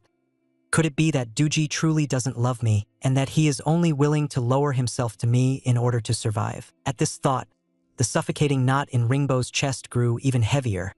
He wanted Duji, not only his body, but also his heart. 8,000 characters are omitted here. What desire brought was not only loss of control, but also the even more merciless burning of the pitiless pool water. By now, the water of the pool beside Ringbo had already turned red in one area. The scars on his back had become even more mottled, yet Ringbo seemed to feel no pain. He stared blankly at the person before him, his thoughts stretching far away. He is my inner demon. I shouldn't have fallen for him, but the moment I think he might not love me, I can't suppress the anger in my heart. Ringbo's gaze grew increasingly gloomy, the once bright eyes dimming bit by bit. The way he looked at Duji was filled with a terrifying possessiveness. To have him, past, present, and future, in the end, reason still prevailed over everything. At this moment, he threw Jijin's warning to the back of his mind and completely forgot his earlier promises. The thought of possessing him slipped out of control along with his body. This person can only belong to me. Every movement he made was fiercely bitten by the burning pain of the merciless water. But as long as he looked at that flushed face in front of him, Ringbo couldn't help wanting to be even harsher, as if he had to punish him until he remembered. Ringbo was completely drowned in the madness of desire. My brother, my inner demon, my pain. Yet even if it was like being tortured in hell, I still feel pleasure. A muffled moan, forcibly suppressed, sounded by his ear. Even if he doesn't like me, I'll still make sure he can never forget me. The crazed possessiveness in Ringbo's eyes almost solidified in that instant. Please forgive me this last bit of willfulness. 500,000 words are omitted here. Ringbo held the person beneath him tightly in his arms. In this moment, he only wanted to knead Duji into his own body. His lips pressed to Duji's ear, and his voice carried the hoarse, low rasp forced down in the aftermath. Duji, let's just. The pain in Joe's chest was wrenching, agonizing. This wasn't his pain. It was the pain of the true owner of this body. The pain of Duji's soul. After leaving the celestial realm, in that long corridor, Duji's back looked lonely and frail. Ringbo's words twined around his ears like a shadow he could never shake off. Let's just go back to being ordinary friends. My feelings for you have already faded. As the strategy executor Bulachi, it was the first time he clearly felt defeated, even helpless. You're really heartbroken, aren't you? Even though you got his body, in the end you still couldn't win his heart. But in his heart, he's not only being tugged by the emotions buried deep in Duji's soul, it's also mixed with an even deeper, heavier guilt. I'm sorry, Duji, I failed. Just when he thought there was absolutely no hope left between them, a strong light suddenly flashed behind me. I turned around and finally saw the progress of the strategy on the screen. It said, initial affection level 50%, current affection level 80%, which means that from the very beginning, Ringbo already had feelings for me. Now, it even skyrocketed to 80%. Duji instinctively raised his hand to cover his face, falling into a silence where he couldn't say a word. So he likes me that much? Just how twisted is this guy? In his mind, that scene of being gently pulled into his arms replayed in a flash. Duji's cheeks instantly flushed burning red. He couldn't figure it out. Since Ringbo loves him so much, why did he still lie to him? He didn't dwell on it for long. As soon as he looked up, he ran right into the one person he least wanted to see. Ashura didn't waste words. He simply asked with precise restraint, did you get the thing? Duji didn't want to say even one extra word. The Hongmeng furnace appeared directly in the palm of his right hand. The moment he saw the furnace, Ashura eyes lit up, and the instant Duji saw his outstretched hand, he immediately withdrew the furnace, his tone as cold as ice. Don't rush. What about the terms you promised me? Seeing Duji being this guarded against him, Ashura didn't get angry. Instead, he stepped in closer, let out a low hum. This king will, of course, withdraw the troops. But he suddenly leaned in toward Duji's ear. He abruptly moved in by Duji's ear, a flash in his eyes as he stared meaningfully at that handsome face. Demon Lord, do you really understand how hypocritical the man you spent that spring night with is? What Ashura said next made Duji's expression freeze on the spot. He took your body, and then turned around to marry someone else. On the day of the grand wedding between Ringbo Jegan and Fairy Yaoji, all the prominent figures of the three realms came to offer their congratulations, yet Ringbo, one of the protagonists of the event, was full of worries. Yaoji Immortal, standing to the side, shyly stole glances at him, but he was in no mood to respond. There was not the slightest joy of a new marriage, and instead a gloom pressed between his brows that would not disperse. After all, he still had not managed to say it to him. Seeing the heaviness on his face, the Azura king immediately gloated. Ringbo Jegan looking like this is nothing like a joyful wedding. It's more like he's just finished a funeral. Ringbo's air of defeat amused him so much he burst out laughing, and the attendants behind him hurriedly lowered their voices to advise. Your Majesty, be careful, the walls have ears. No sooner had the words fallen than an angry shout came from ahead. Demon Lord Duji had actually dared to trespass into the wedding. You, as Ringbo Jegan's sworn younger brother, are you really going to destroy your brother's wedding with your own hands? As that fierce, overbearing question crashed down, Duji's eyes darkened. His tone filled entirely with icy ridicule. Brother! Duji's appearance made Ringbo's emotions twist so tightly they hurt. He actually felt a fleeting surge of secret delight. But the moment he saw Duji surrounded on all sides, he couldn't help worrying again. Yet in the next second, a raging demonic aura exploded without warning. In an instant, the guards encircling Doogie were all dead or wounded. The corner of his mouth corked up, full of mockery and disdain. I'm not his brother at all. I'm the one he loves most. As soon as the words fell, his gaze locked straight onto Ringbo seated in the chief seat. The instant their eyes crashed into each other, Ringbo felt as if his heart skipped a beat, but that trace of hidden ambiguity had no time to linger at all. Behind Doogie, Jijin silently formed a hand seal. With spiritual power added, the god-slaying arrow flew faster and truer. The arrowhead was now pointing straight at Doogie's back. The embrace behind him carried the scent he knew best. Doogie lifted his eyes and first saw the scarlet dripping onto the ground. The thick smell of rust suddenly rushed into his nose. His gaze moved upward and landed on Ringbo's chest, the arrowhead that had pierced through. Doogie's pupils suddenly dilated. His eyes filled entirely with worry and panic. He carefully supported Ringbo. When his gaze probed a little farther ahead, he finally saw clearly. The culprit was actually Gojojon. He could no longer suppress the anger in his heart. Demonic energy exploded around him, and he raised his foot, about to charge at Gojojon. Enduring the pain, Ringbo grabbed his arm in one swift motion.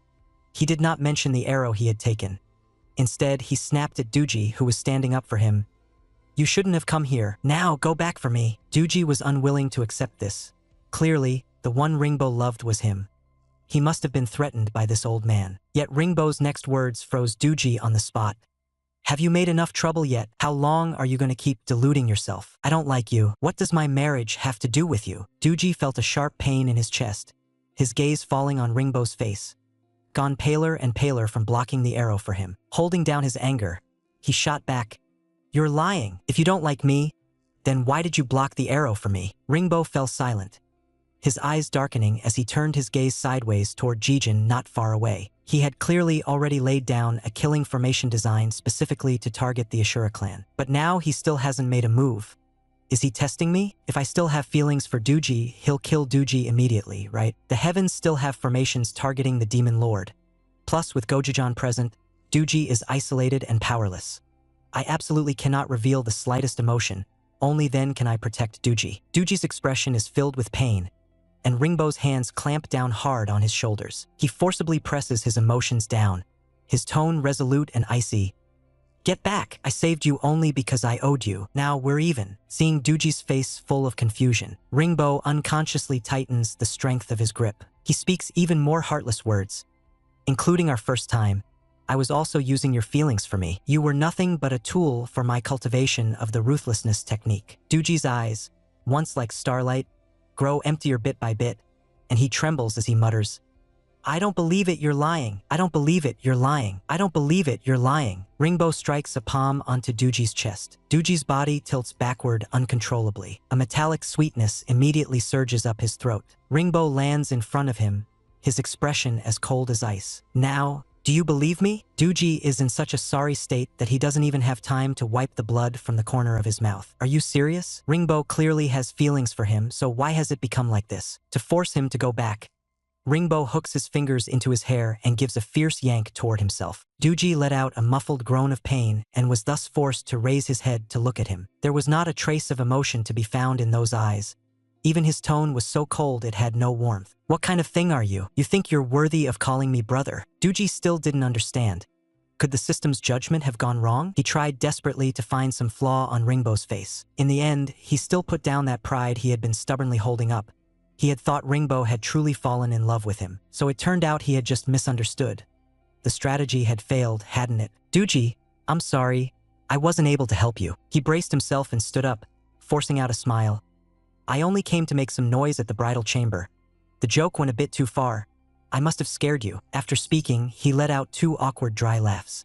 He didn't even dare look at Ringbo's expression, and could only slowly gather back the sorry state he had just been in. He gave the person before him a deep bow and offered his congratulations.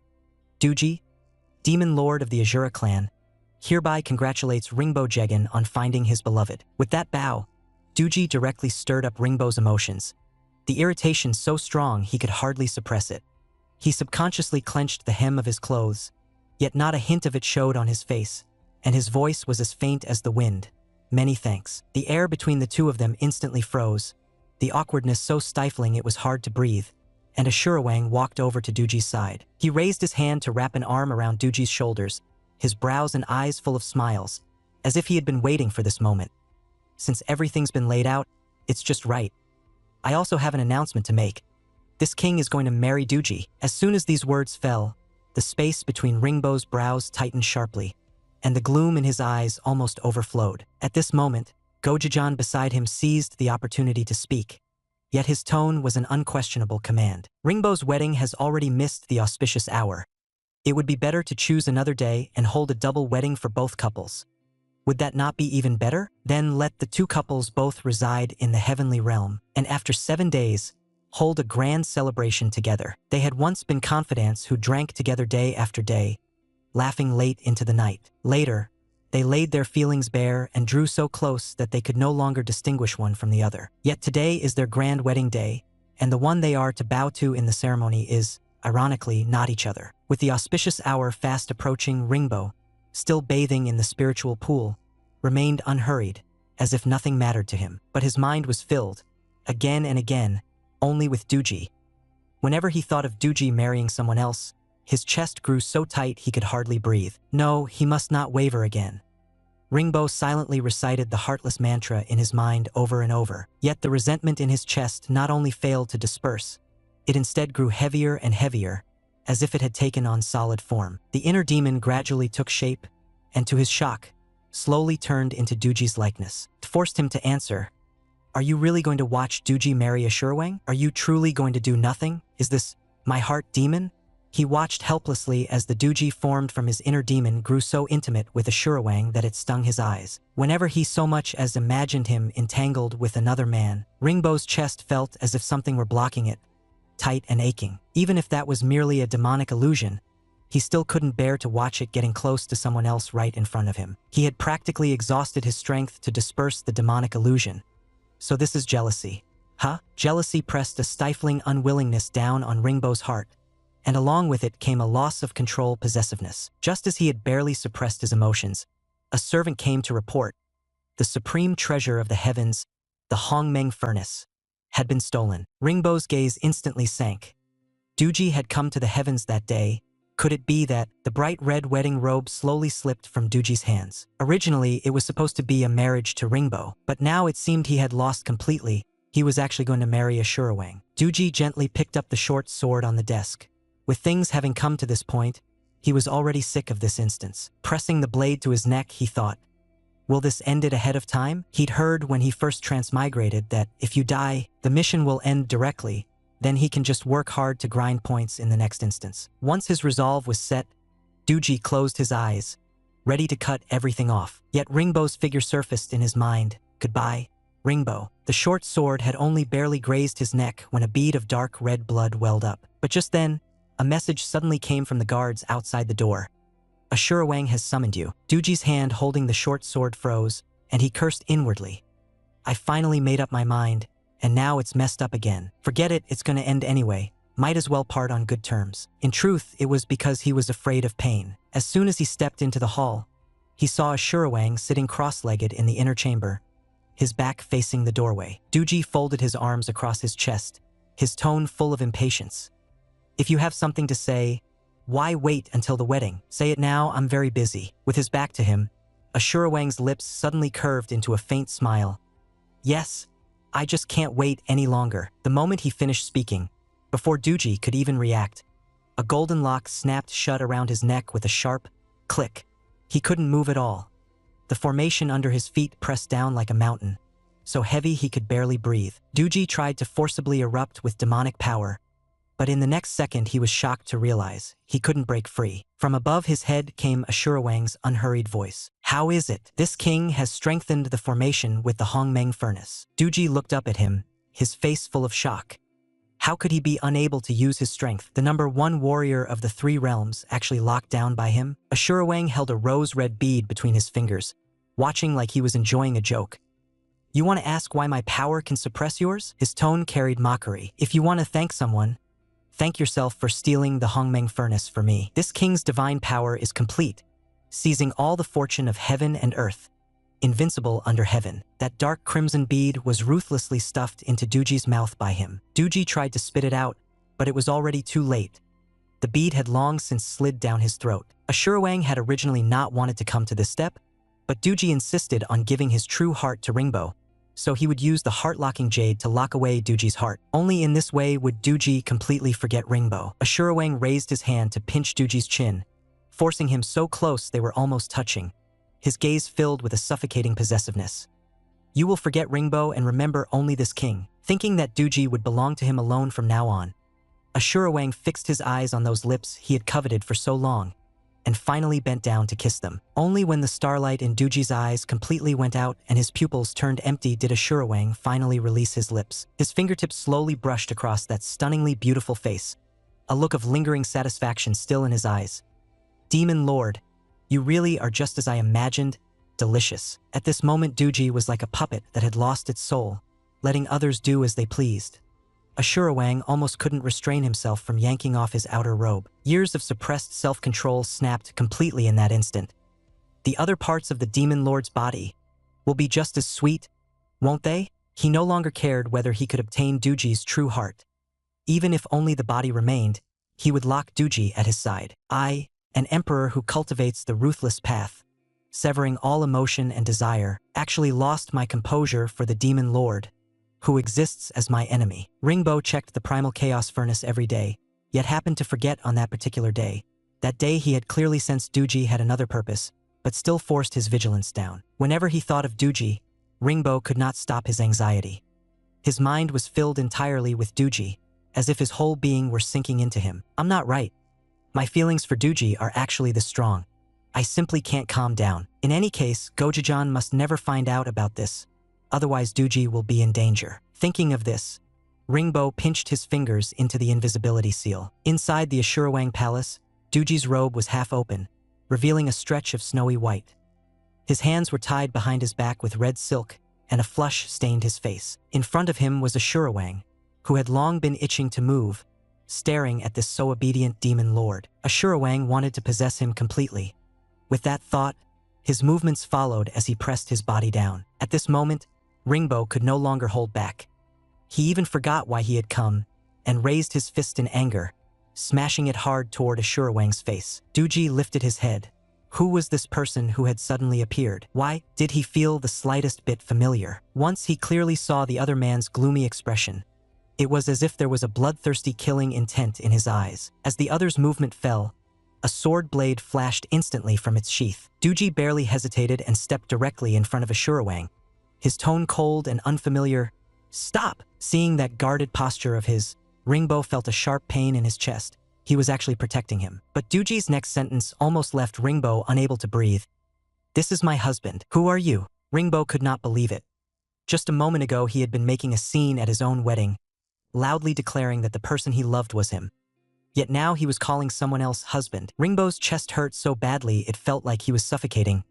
Do you really acknowledge him as your husband? Do you really like him? Ringbo just stared fixedly at Doogie like that, but he couldn't find any other emotion on Doogie's face, only estrangement and hostility. Of course I like my king. If I don't like my king, am I supposed to like you? Go. Otherwise, don't blame me for being rude. There was not a trace of warmth in Doogie's tone, yet every word was like a sharp blade, stabbing fiercely into Ringbo's heart. Ringbo only felt the pain like he was being burned by fire.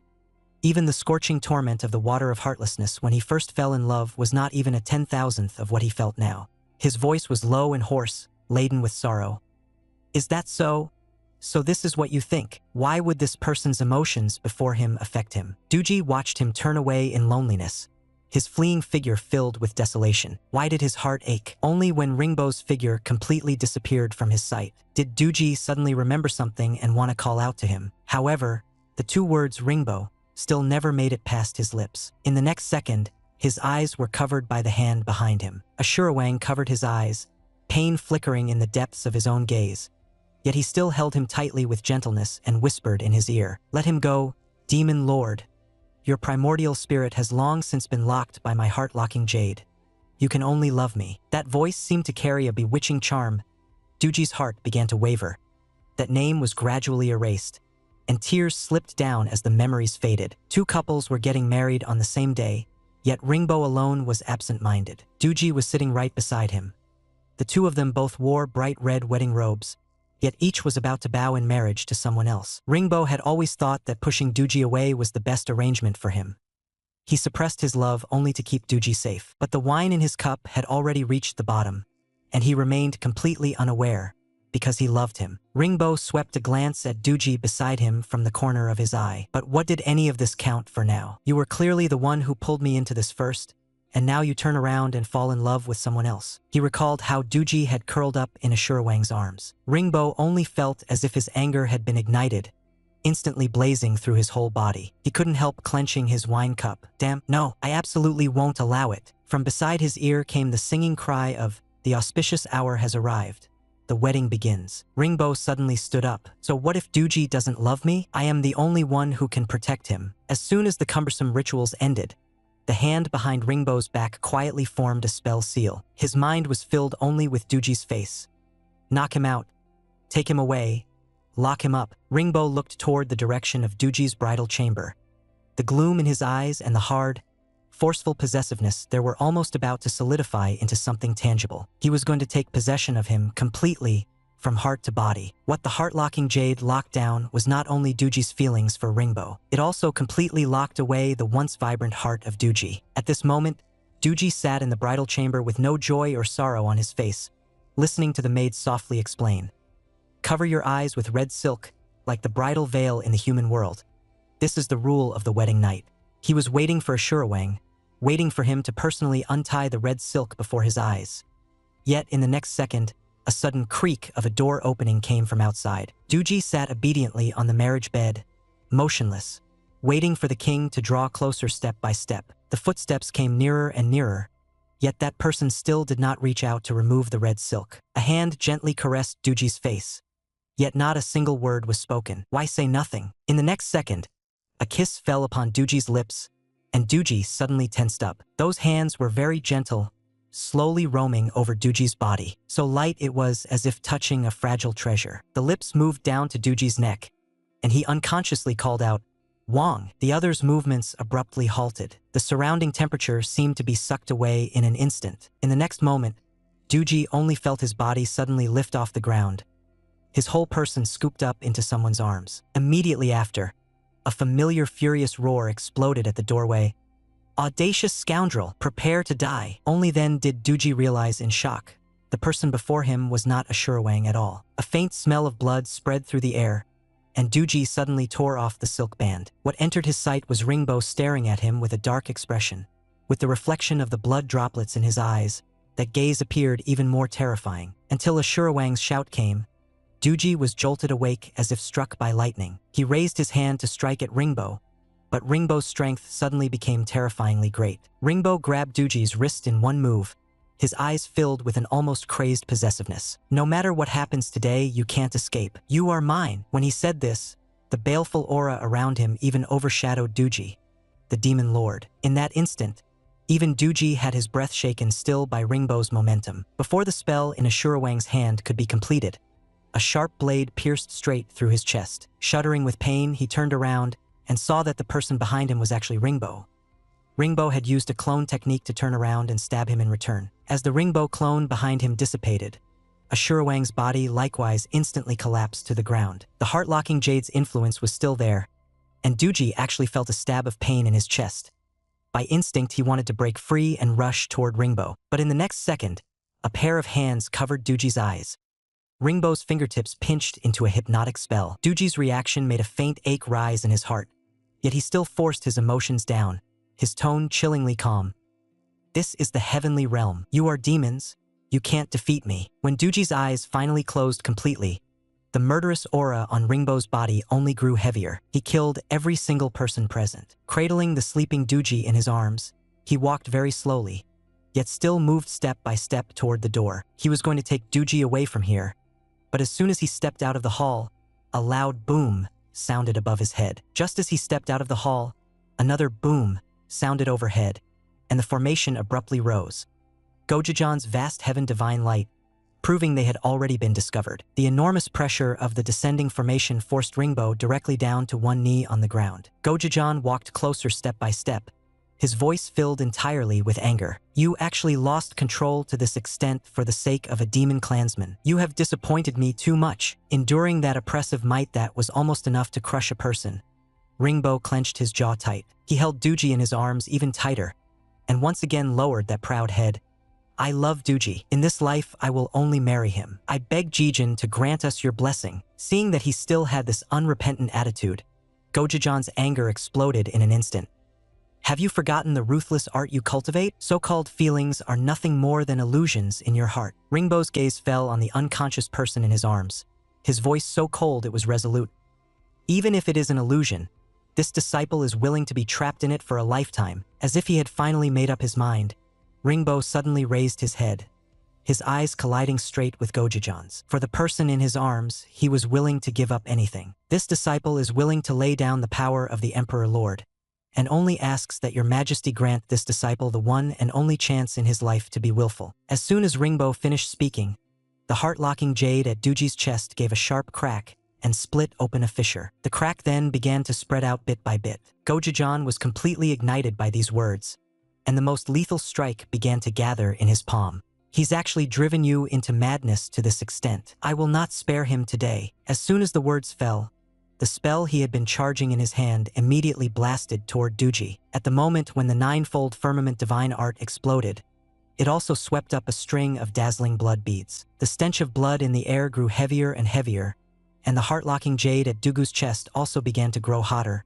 bit by bit, until a drop of blood fell. Doogu only felt a sudden warmth on his face and slowly opened his eyes. What entered his sight was Ringbo, deathly pale and weakened to the extreme. He was clearly already gravely injured, yet he was still stubbornly blocking the spell behind him, holding Doogu even tighter in his arms. "Ringbo is protecting me?" Doogu's brows furrowed tightly, a trace of worry flickering in his eyes, along with a faint, confusing doubt. Jijin, who always appeared noble and aloof before others, now looked utterly bedraggled.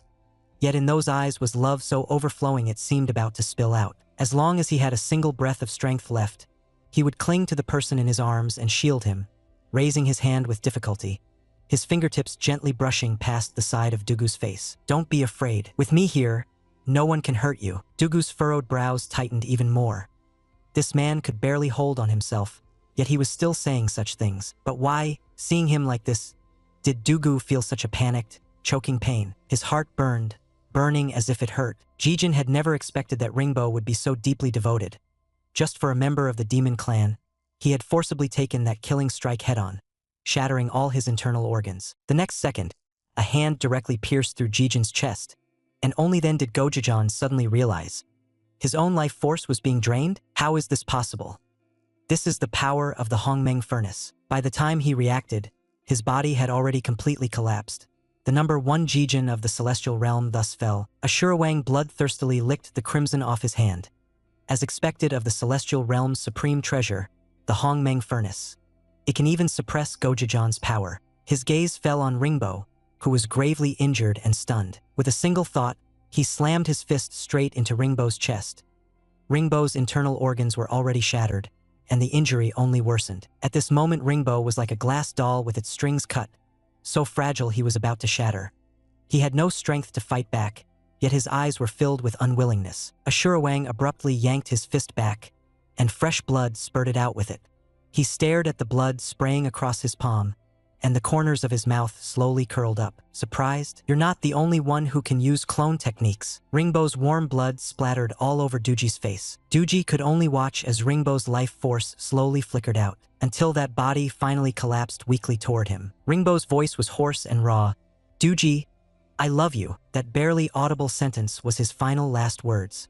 The metallic tang spreading in his mouth was his blood. In that instant, the shackle around Doogie's heart completely shattered. The heart-lock jade could no longer seal his memories, nor could it lock away his heart. The scenes of him and Ringbo, from their first meeting to truly knowing each other, surged into his mind all at once. Ringbo watched as the body before his eyes, still faintly warm and solid, gradually faded away bit by bit. Doogie only felt his mind in complete chaos, as if it had been torn open. In the next second, immense grief directly flooded his chest, almost suffocating him. In all of this, the only one who truly got his way was Ashura.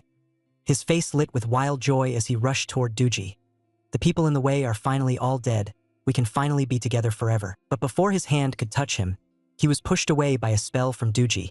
He could only watch helplessly as Doogie clutched Ringbo's corpse tightly. Doogie set up a sea of Saltree's barrier around them. Ashura panicked in confusion and hurried to stop him. "What are you doing, Demon Lord? I order you to stop." Doogie's eyes were brimming with tears.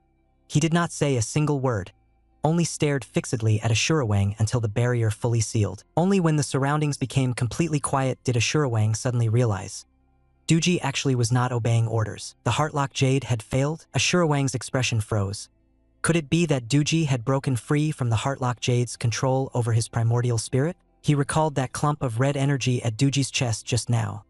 That really was Doogie's primordial spirit, and Doogie had actually used his own primordial spirit to tie it together with Ringbo's.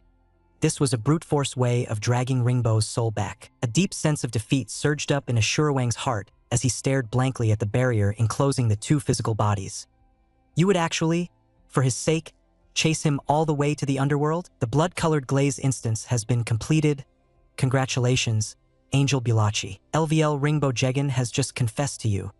The strategy mission is complete. You gain 1 million affection points, your angelic lifespan is extended by 100 years. You obtain 100 gold coins. Remaining lifespan, 100 years and 7 days. A system prompt sounded in Bulachi's ear. Is it over? It wasn't over yet. He had to bring Ringbo back. Bringing Ringbo back will unlock an extra storyline. Success will stack additional rewards, but failure will cost you everything, and Bulachi's remaining lifespan will be only 7 days. He hadn't expected that he would go this far for a virtual character. His heart felt bitter yet amused, and it was a man at that. Is my sexual orientation still okay? It must be that I've gotten too immersed. That's the only reason I've been shaken to this extent. He broke the rules for him and perished body and soul. And he, for him, cast everything aside and chased him down into hell. Countless lonely, feral spirits wandered around the entrance to hell. The chill was numbing, and the Een energy was slowly eroding Doogie's soul. It said that if you stay too long in the underworld, your soul will forget the past completely. Doogie had no time to think more. He only wanted to find Ringbo's soul as quickly as possible and take him back. A sudden commotion drew Doogie's gaze. He saw countless spirits frantically fleeing forward, something that even vengeful ghosts were afraid of. Was it a mad ghost? Doogie turned to look, and his pupils suddenly constricted. The figure with his back to Doogie was Ringbo. What was he doing? Doogie watched helplessly as Ringbo grabbed a passing wrong soul and shoved it straight into his mouth. In the next moment, he bit down hard on the soul, chewing without the slightest hesitation. Doogie could no longer pretend to be calm.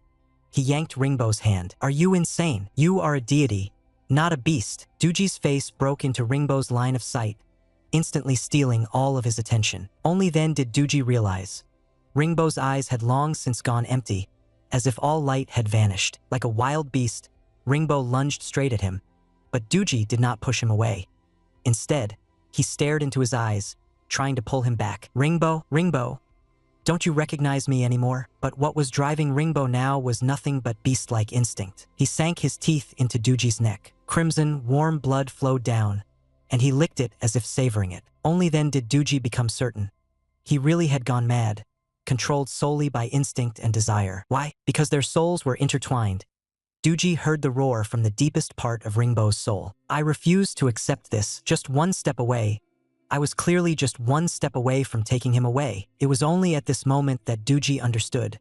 Ringbo had gone mad because of him. The man before his eyes, who had lost all reason and fallen completely into madness. Doogie felt a sharp, throbbing pain in his chest. Yet even so, Ringbo still remembered him, still yearned for him, still loved him. Doogie slowly stood up, his gaze turning cold yet resolute, staring straight at the man who had already gone insane. You were originally a god high above, so cold you had no desires.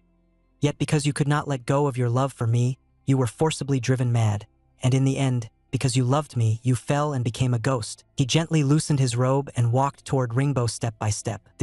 Could you really be satisfied just with my blood? Since you can't let go, then don't let go. In Doogie's eyes, there was instead a hint of relief. The bright red wedding robe spilled open in disarray, and the rosy mark on his neck made him look even colder, even more stunning. This body, you can treat however you like. As for this love and desire that devours your reason, let me be the one to fill it to the brim. This is the sacrifice I offer you. offering up my everything. Give me back that god emperor who was once high above. Instinctive desire drove Ringbo to suddenly lunge at Doogie. He only wanted to carve Doogie full of marks that belonged to him alone. Ringbo was like a wild beast that had been starving for far too long, biting all over Doogie's body. He suddenly became even more violent. With one hand he pushed Doogie down, and with the other he savagely tore at his own robe. His expression grew hazy as he stared fixedly at the person beneath him. The tip of his tongue flicked out, his deep craving burning hot. At the moment, the two of them completely became one. It was as if a flash of clarity passed through Ringbo's eyes. He stared tightly at the person beneath him. He's so beautiful, like a treasure that could shine. So beautiful that he wanted to break him. The madness in Ringbo's eyes, along with the sudden surge of gloom around him, made Doogie jolt in shock. Ringbo, however, did not give him any time to think. Only a single thought remained in his mind. I must possess Doogie completely. I must devour Doogie. This simple yet violent impulse drove him to bite down hard on Doogie's neck. Along with the blood, Doogie's memories surged into Ringbo's mind in torrents. From the first time I met Ringbo, I already liked him a lot. He was like someone from the heavens, elegant and noble, making me unable to stop admiring him. We became sworn brothers. But I don't just want to be his brother. I love him. I am willing to become female for Ringbo, to be his wife. As the memories poured back, Ringbo's biting movements slowly came to a halt. His gaze also became completely clear. So that day when he said, "the woman to be married," he was actually talking about himself. A heavy wave of remorse suddenly surged up from Ringbo's heart. I'm so stupid. I actually wanted to treat him like that. The person beneath him had already fallen unconscious. Yet Ringbo gentled his movements and softly stroked his face. In his eyes there was not only intense love, but also irrepressible joy. So Doogie has liked me for a long time. Doogie loves me. He truly loves me. In this moment, their primordial souls resonated as one. Ringbo stepped into the world of the primordial soul, and a primordial soul identical to himself spoke calmly. You have cultivated the ruthless art for many years, yet now you are trapped in love.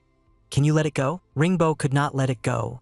And he did not want to let it go. He shut his eyes tightly and spoke aloud the answer in his heart. That primordial soul, which should have remained utterly undisturbed, actually smiled on the spot. Do you understand the true meaning of this ruthless peak, where all things are born and transformed? Ringbo's emotions surged. If all things are without feeling, how can they give rise to life? In a flash of thought, Ringbo suddenly became enlightened. Being is non-being, and non-being is being. The barrier that had blocked the ruthless mantra for so many years suddenly shattered at this moment. A power of law surpassing the rules of the great Tao erupted, and at the end of the ruthless mantra's return to simplicity, there was actually the affectionate mantra. Doogie woke up slowly, and the first thing he saw was Ringbo's clear and lucid expression. What's more, his own clothes had been straightened neatly. What was this? Seeing the confusion all over his face, Ringbo gave him a doting smile.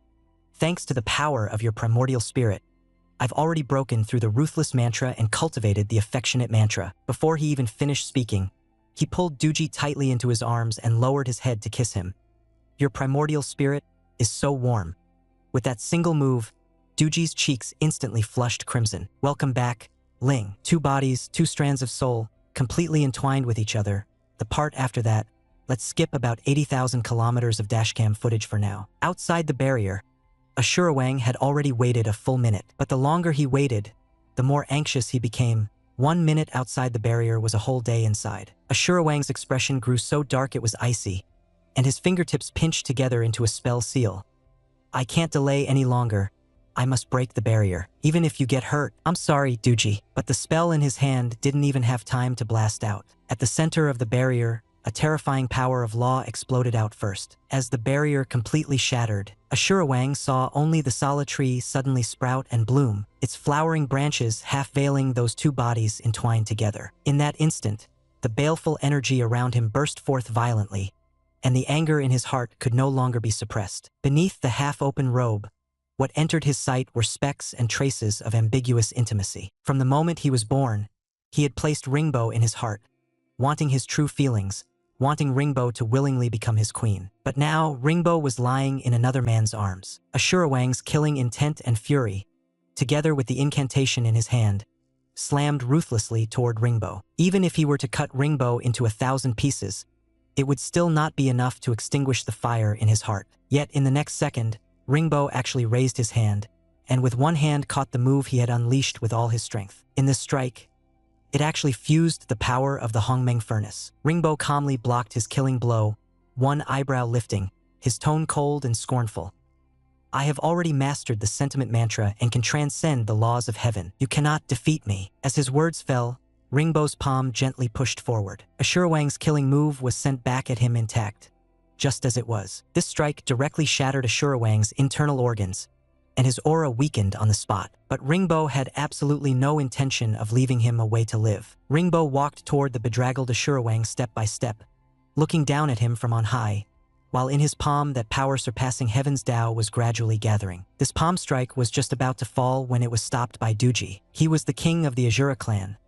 Duji could not just stand by and watch him die in front of him. There was desolation in his voice, as well as resolve. Spare his life, and let that count as repaying the kindness of his raising me. From this moment on, he and I are completely severed. Hearing this, Ashurwang looked at Duji in utter disbelief.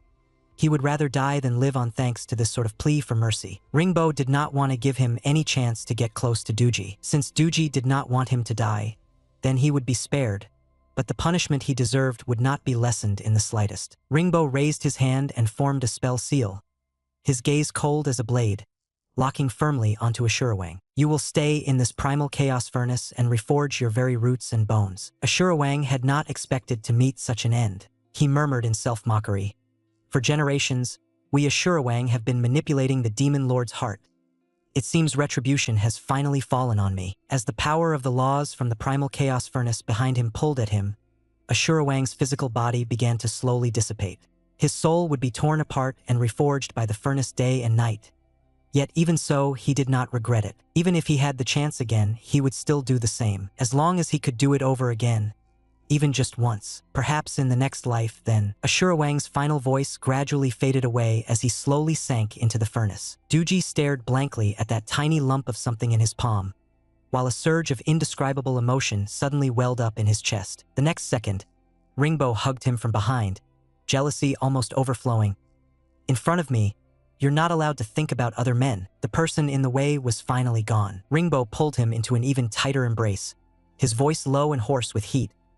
Duji, I am the only emperor between heaven and earth. From this moment on, you belong to me alone. Before Duji could react, Ringbo leaned over and pushed him down. His already disheveled outer robe was conveniently slipped off as well. Congratulations to Angel Bulachi for winning the wager and overachieving in the love body instance. You have obtained Ringbo Jegan's love.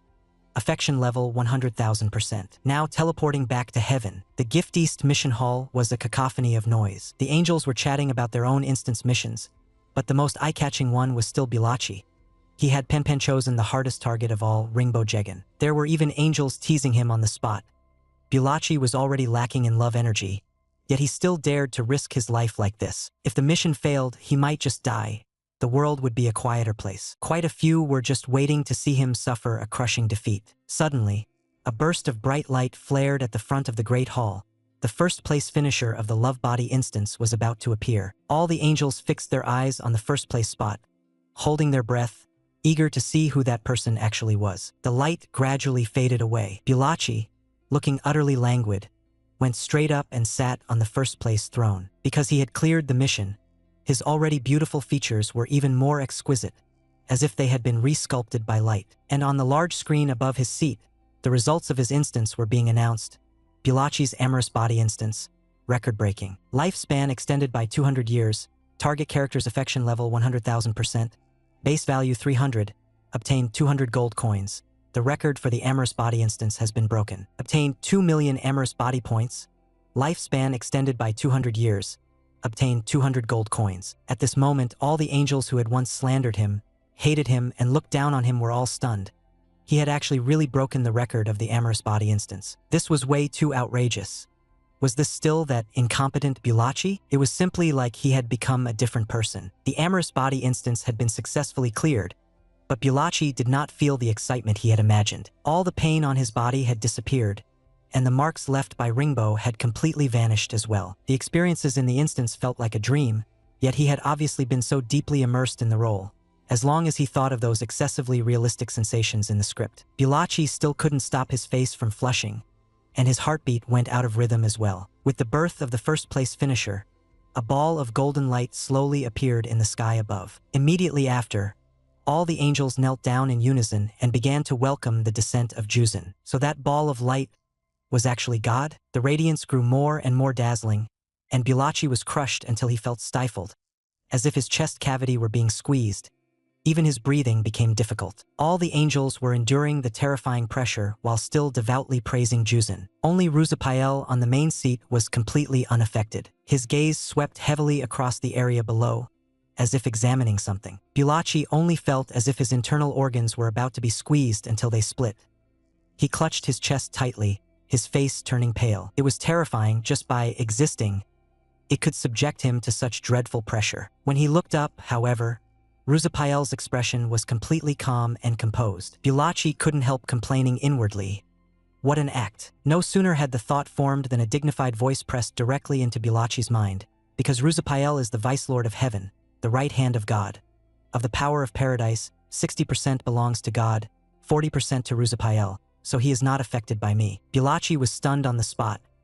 God was actually talking to him, and God knew what he was thinking. A golden cluster of light slowly wrapped around Blromace's body. That voice sounded again in his mind. God is all-knowing. Accept God's grace. This is something you earned yourself. Blromace only felt a surge of pressure pour into his body, even more violent than before, hurting him so much that he could barely breathe. Even though Blromace had taken first place in the corpse instance raid, there were still many angels waiting to see him make a fool of himself, hoping that he would only evolve low-grade wings, because every angel's wings evolve from their master's soul, and they had already decided that Blromace's character was despicable. Under the baptism of divine light, the pair of wings on Blromace's back silently unfurled. When they were fully spread, the angels were once again stunned. He had actually leveled up into butterfly wings, and what's more, into a 4-winged powers class angel at the Holy Sun level. Blromace's face was full of confusion. This pair of wings? Did God personally give them to him? Yet it was precisely because of this special pair of butterfly wings that Juzin sensed. He was not Blromace. His soul did not belong here. Heaven was never meant to allow an existence like his. But God decided to grant him a special grace. The condition was to send him to monitor Ruzapael, to monitor the angelic army ruled by Ruzapael, and find their weaknesses. God intended to cast Ruzapael down into hell. God saw the expression on Blromace's face and began to waver. That voice carried a coaxing warmth.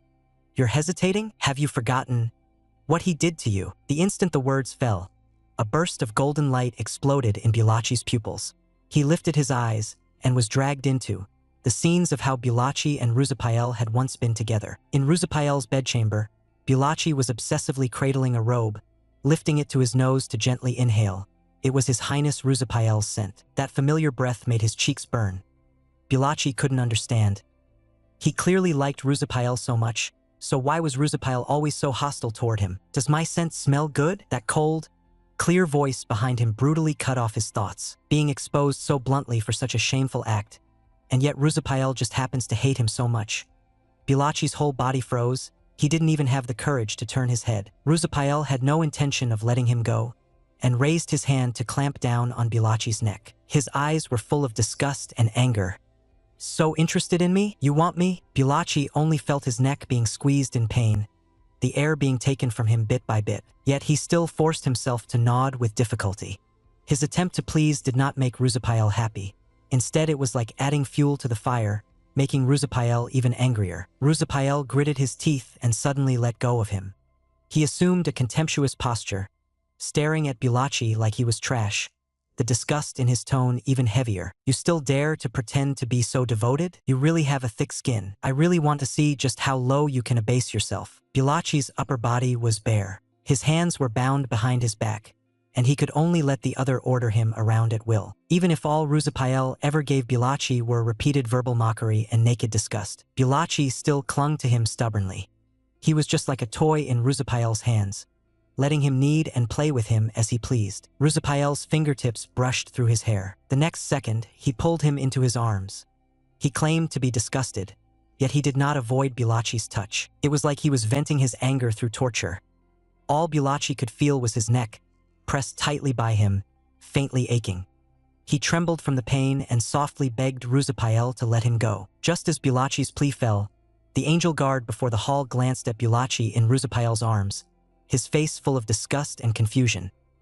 "Your Highness Ruzapael, how can you allow such a lowly sinner to touch your holy body? He should be punished and thrown into the demon's brothel." Ruzapael shot back a cold, sinister look. The angel guard hadn't even finished speaking before he was burned to ash.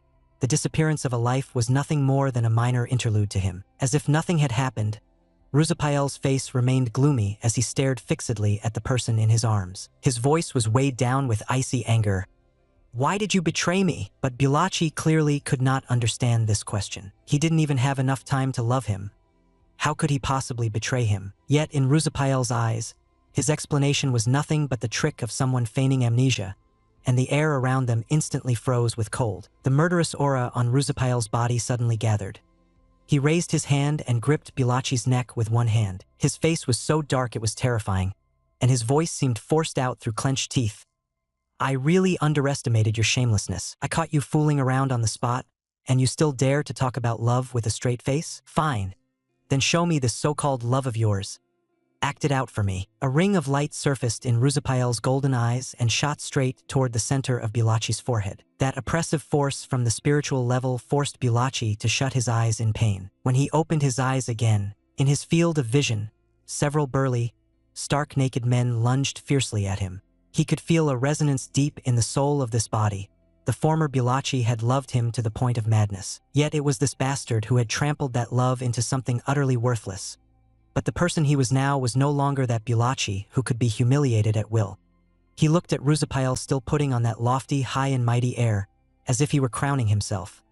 In that instant, the anger in Blromace's chest almost exploded. He raised his hand and struck, directly chopping apart the crown Ruzapael had offered. The wings behind him trembled with his loss of control, and in an instant transformed into countless butterflies. Ruzapael stared blankly at his own scratched finger. His eyes filled with disbelief. The angels below erupted in an uproar at once. He had actually injured His Highness Ruzapael? How was that possible? His Highness possessed a holy body. With each beat of Blromace's wings, the butterflies gathered thicker and thicker, dense as a surging tide. At the same time, a strange fragrance rapidly spread out. Wherever the butterflies passed, the angels' minds began to be drawn away by him. Their eyes gradually turned vacant with stupefaction, yet crazed to the point of terror. Even Ruzapael sensed a faint feeling of being bewitched. Those eyes seemed to possess some kind of innate deadly magic. Ruzapael suddenly remembered that he had seen something like this in an ancient book. These butterfly wings themselves were an omen of misfortune. Suddenly, an extremely majestic voice forcibly cut all of this short. "Enough, all of you stop. Blromace, you are heaven's greatest winner in the past 100 years. Whatever you want, I will grant it." Only then did Blromace reluctantly respond. He more or less acquiesced to the pact with God, and the first thing he asked for was to become Ruzapael's deputy, assisting him in commanding the angelic host. Ruzapael refused outright, without a trace of hesitation. But God said that this was Blromace's reward as the victor, and thus overruled Ruzapael's objection on the spot. Seeing him suffer this setback, Blromace felt a surge of satisfaction. He folded his wings and looked at Ruzapael with smugness. "I didn't do it on purpose, you know how I am. No angel can defy God. Heh, even if you are the Vice-Lord of Heaven, you're only the Vice-Lord after all." Blromace strutted past him arrogantly, the joy in his heart practically overflowing. "That bastard must be furious right now. Serves him right. God is out to get you. Just howl for your own fate." Ruzapael clamped a hand down on his shoulder. His gloom from just now vanished in an instant, but the arrogance in his tone didn't lessen at all. It was like he'd become a different person, cold and merciless. In the next second, he leaned in close to Blromace's ear and whispered, "To get my attention, you're really putting on quite a show, huh?" This blunt provocation hit Blromace right where it hurt most, and the air pressure around them seemed to drop. Blromace clenched his fists, forcibly suppressing the urge to punch him. The guy was clearly trying to piss him off. If he threw a punch in public, he could forget about ever getting into the army. Blromace forced his anger down, but his expression went cold in an instant. Yet he still pulled out a smile, his mockery even sharper. "Not at all, this is nothing more than a command from God. And you really think that day you managed to satisfy Blromace?" Seeing the other remain silent, Blromace simply turned around and twisted the knife again. He raised a finger and gestured casually, his tone dripping with teasing. "Honestly, I didn't feel a thing." After finishing his taunt, Blromace flicked his hand dismissively and walked off. He didn't even look back, letting the other man's face grow darker and darker. In front of everyone, he'd openly provoked Ruzapael, then turned and headed off to wander through heaven's bars. The angels stared at his departing back in shock, and no one ever again belittled or insulted him the way they used to. Inside a bar in heaven, a female presenting angel sighed to herself. If only there were a man as handsome as Ruzapael. The moment the words left her mouth, Blromace slid the fruit wine in his hand directly over to her. He put on a standard business smile. "This glass of red and blue fruit wine really matches your eyes. It's on me." The woman turned her head and saw him, and her heartbeat instantly went out of control. So handsome. Inside the Ruzapael palace, Manga delivered the drink he wanted. Sounds of energy exchange came from within. The angel beside Manga blushed, staring at the bedchamber in shock. "Manga, aren't you going in? Lord Ruzapael hasn't carried out an energy exchange for a long time." Manga didn't answer him and turned to leave. He could clearly sense that cluster of light. That was the energy of Ruzapael's true body. High-level angels will make lower-ranking angels generate love, then draw out this desire and convert it into their own energy. Conversely, the angels who provide love energy will be granted ultimate pleasure, like a reward, and also like a price to pay. His Highness Ruzapael is the highest energy level angel. What he is doing now is nothing more than the simplest form of energy absorption. But what is truly rare is that one time with Blromace. Your skin is even smoother than a girl's. So beautiful. The woman waited for a long time, yet the moment that was supposed to happen still didn't come. Her clothes had already slipped down past her fragrant shoulders. So why was the man in front of her still not moving? She frowned, staring at that half-naked, beautiful face. Handsome. Meanwhile, Blromace's face was full of dark lines as he lowered his head to look at the little brother below him that showed no reaction at all. Ruzapael was in his bedchamber, drinking alone in brooding silence. He couldn't understand why, when he absorbed the energy of other angels, he felt nothing at all. Only Blromace could elicit a reaction from him. And then, thinking of Blromace's recent changes, Ruzapael's gaze sank bit by bit, growing as deep and dark as if it could swallow a person whole. But Blromace had absolutely no idea what was wrong with himself. Faced with the temptation of a beauty, he actually didn't have any reaction at all. Clearly he wasn't like this before. It seemed as if only alcohol could numb him and get him through it. He raised his wine cup again and lifted his eyes. His gaze stopped on the golden hexagonal pattern on his wrist. That was the reward he received for doing God's work, and it could grant him one wish. But Blromace did not choose to return to his previous world, because there lay the past he least wanted and least wished to remember. In fact, the way he is now had its seeds planted long ago. The more alcohol he poured down, the more uncontrollably memories of the past surged up. Back when he was still the star Chajungtian, he was already being twisted bit by that world. Originally, his career had been rising all the way. As the super rookie Chajungtian, he appeared on almost every big and small magazine cover. In front of the camera, he was widely recognized as a rare, clean, and pure high-quality idol, and he had even gotten engaged to his childhood sweetheart girlfriend. You could say that, at that time, he had gained both love and career, until he met that man, and his life was completely overturned. He thought it was just an ordinary contract negotiation. He didn't notice the strange look on his agent's face in that fleeting moment. When the door opened, he was stunned. Why was the person for the negotiation wearing pajamas? Seeing him, the other party spoke with a hint of arrogance in his confusion. "Why is it a man?" He did not forget why he had come. He picked up the wine on the table, poured a glass, and explained that he was there on behalf of the company to discuss the contract. Skilled and smooth, he handed the wine glass to the man in front of him. "Ru Chong, I drink to you." He thought this meeting would go as smoothly as in the past, but he couldn't read the subtle, unfathomable look in the man's eyes. The man did not take that glass of red wine. Instead, he suddenly clamped down on his wrist. Before he had time to react, he was roughly yanked down to sit on the sofa. The man pinched his chin, leaned close to his face, and scrutinized him critically. So beautiful, as if he had been carefully carved. "Your company really does have an eye for beauty." Back then, he still couldn't understand what that sentence really meant, until the man moved close to his ear and added in a low voice, "Someone like you, even if you're a man, I don't mind." Only then did he react, but his body was faster than his brain, and his fist swung out first. Because of that single punch, the company immediately put him on ice. That punch also shattered his ridiculous brotherhood and love all at once. That brother of many years, when he fell to rock bottom, kept saying over and over that he would pull him up. And the result? He helped. and helped himself right onto his fiancée's bed. What was even more ironic was that he caught the two of them in the act on the spot. And as for that childhood bond, his childhood sweetheart didn't even blink, just said calmly, "He's not a celebrity anyway, it's normal for me to cheat." That aunt who had once said, "I'll only be at ease if I entrust my daughter to you," had long since deleted him completely and cleanly. All because of that one punch, he fell straight from heaven into hell. In that moment, he had nothing left. Even the courage to keep living was drained away. The bustling city was so noisy, yet there wasn't a single place that could contain him. The rain pelted his body, and even the honking in his ears sounded as if it were separated by a layer of glass. Just walking away like this didn't seem so bad. But the blaring of the horn came closer and closer, and footsteps pressed in on him. At the next second, someone yanked his arm back hard. When he turned around, he finally saw clearly.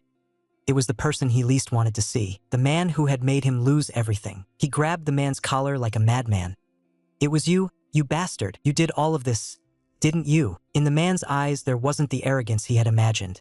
Instead, the man patiently explained, "You've misunderstood. I didn't do anything. Your company found out you hit me. They got scared on their own and shelved you. I've actually been looking for you all this time." In that moment, he finally realized how small he was. But that damn pride was still at work, and he still refused to bow his head, cursing the man furiously. "You're just rich and powerful. What are you so proud of? Scum!" That man sitting at the top of the pyramid had already given him all the patience he could. The man's eyes dimmed for a split second. This world has always been groveling at the feet of money and power. Family, friendship, love. Haven't you had enough of them already? This is reality. The man's words were like a knife, stabbing straight into his heart. Without money and power, he had nothing at all. At that moment, he made a decision. Since he was still alive, he would stand at the top once more. The pouring rain seemed to wash away his last line of defense. He nodded, offering up the thing the man wanted most in exchange. The man would help him climb back to the top and let him go on living. Ever since he accepted that man, he had sunk completely. Blromace couldn't help but give a bitter smile. He had gotten what he wanted. Since he had already become so distorted, what was the point of pretending to be noble now? Pretending to be noble? Since heaven had given him a chance to live again, then he should throw away the past and start over. Straighten out his sexual orientation. Find a girlfriend, then live life seriously. He had just made up his mind to get up and leave when the rush of alcohol suddenly surged over him. Blromace only felt his vision growing more and more blurred. "Damn, it really feels like I drank too much." He staggered a few steps, and in the next second, a wave of intense vertigo crashed down on him. At the moment he was about to fall, someone suddenly wrapped an arm around his waist. All the angels in the bar were once again collectively stunned. Lord Ruzapael actually pulled him into his arms. When Ruzapael returned to the residence, his face was full of irritation, and there was still someone's vomit on his chest. Blromace was still complaining nonstop, but Ruzapael still just threw him to the angelic guards and went to wash himself clean. As long as Ruzapael thought of his face, the more he thought about it, the more annoyed he felt. What is this guy up to again? He had always been like this, pitiful and meek in the daytime. Then at night it was like he became a different person, terrifyingly bloodthirsty. Ruzapael had never forgotten that side of Blromace. So gloomy it felt cold, his whole body covered in the blood of his own kind, like a madman with nothing but the urge to kill in his eyes. Slaughtering one's own kind was already a grave crime, but the moment he saw Ruzapael's face clearly, that bloodlust suddenly changed, turning into naked adoration. Like a child, he wrapped his arms around Ruzapael and softly begged him to keep him company. In the gentlest tone, he said the most frightening words, "Play a kissing game with me. They just taught me how to play it, but they hurt me, so I killed them." After he finished, as if suddenly remembering something, he reached out and picked up the red wine on the table. With a very serious look, he adds, "They said you have to drink some liquor before playing games." Blromace lifts the wine glass and pours it straight into his mouth. In that liquor, there is clearly still the blood from his hand mixed in. He even takes the liquor in his mouth and pours it directly onto Ruzapael's lips. It is as if he needs evil and temptation together. He licks away the red at the corner of his mouth and smiles with a cruelty wrapped in innocence. "How am I doing? Is this how the three of them taught me?" Ruzapael has no choice but to admit his interest has been piqued. Multiple personalities, ominous butterfly wings. Just what kind of man is this Blromace? Just then, a voice from the nearby bath suddenly breaks his train of thought. "Where are my clothes? I puked all over that bastard. He's definitely going to get back at me. No way, I need to slip out first." Blromace has no idea that Ruzapael is in the next bath over. As soon as he finishes speaking, The nausea from his hangover surges up, making him feel absolutely awful. In the next moment, a chain condensed from magic snaps around his neck. His whole body is yanked brutally in front of Ruzapael. Blacie's face is full of confusion and anger, while Ruzapael remains very calm. I don't like secrets that I don't know about. You're the one who hooked my curiosity. You brought this on yourself. As the words fall, his expression suddenly darkens, and his gaze follows suit. His palm comes down directly on Blacie's forehead, his voice so cold it is almost calm, yet he shoves all the pain straight into Blacie's body. Under the forced empowerment of the mantra, Blacie only felt as if his whole body were being brutally torn apart by horses.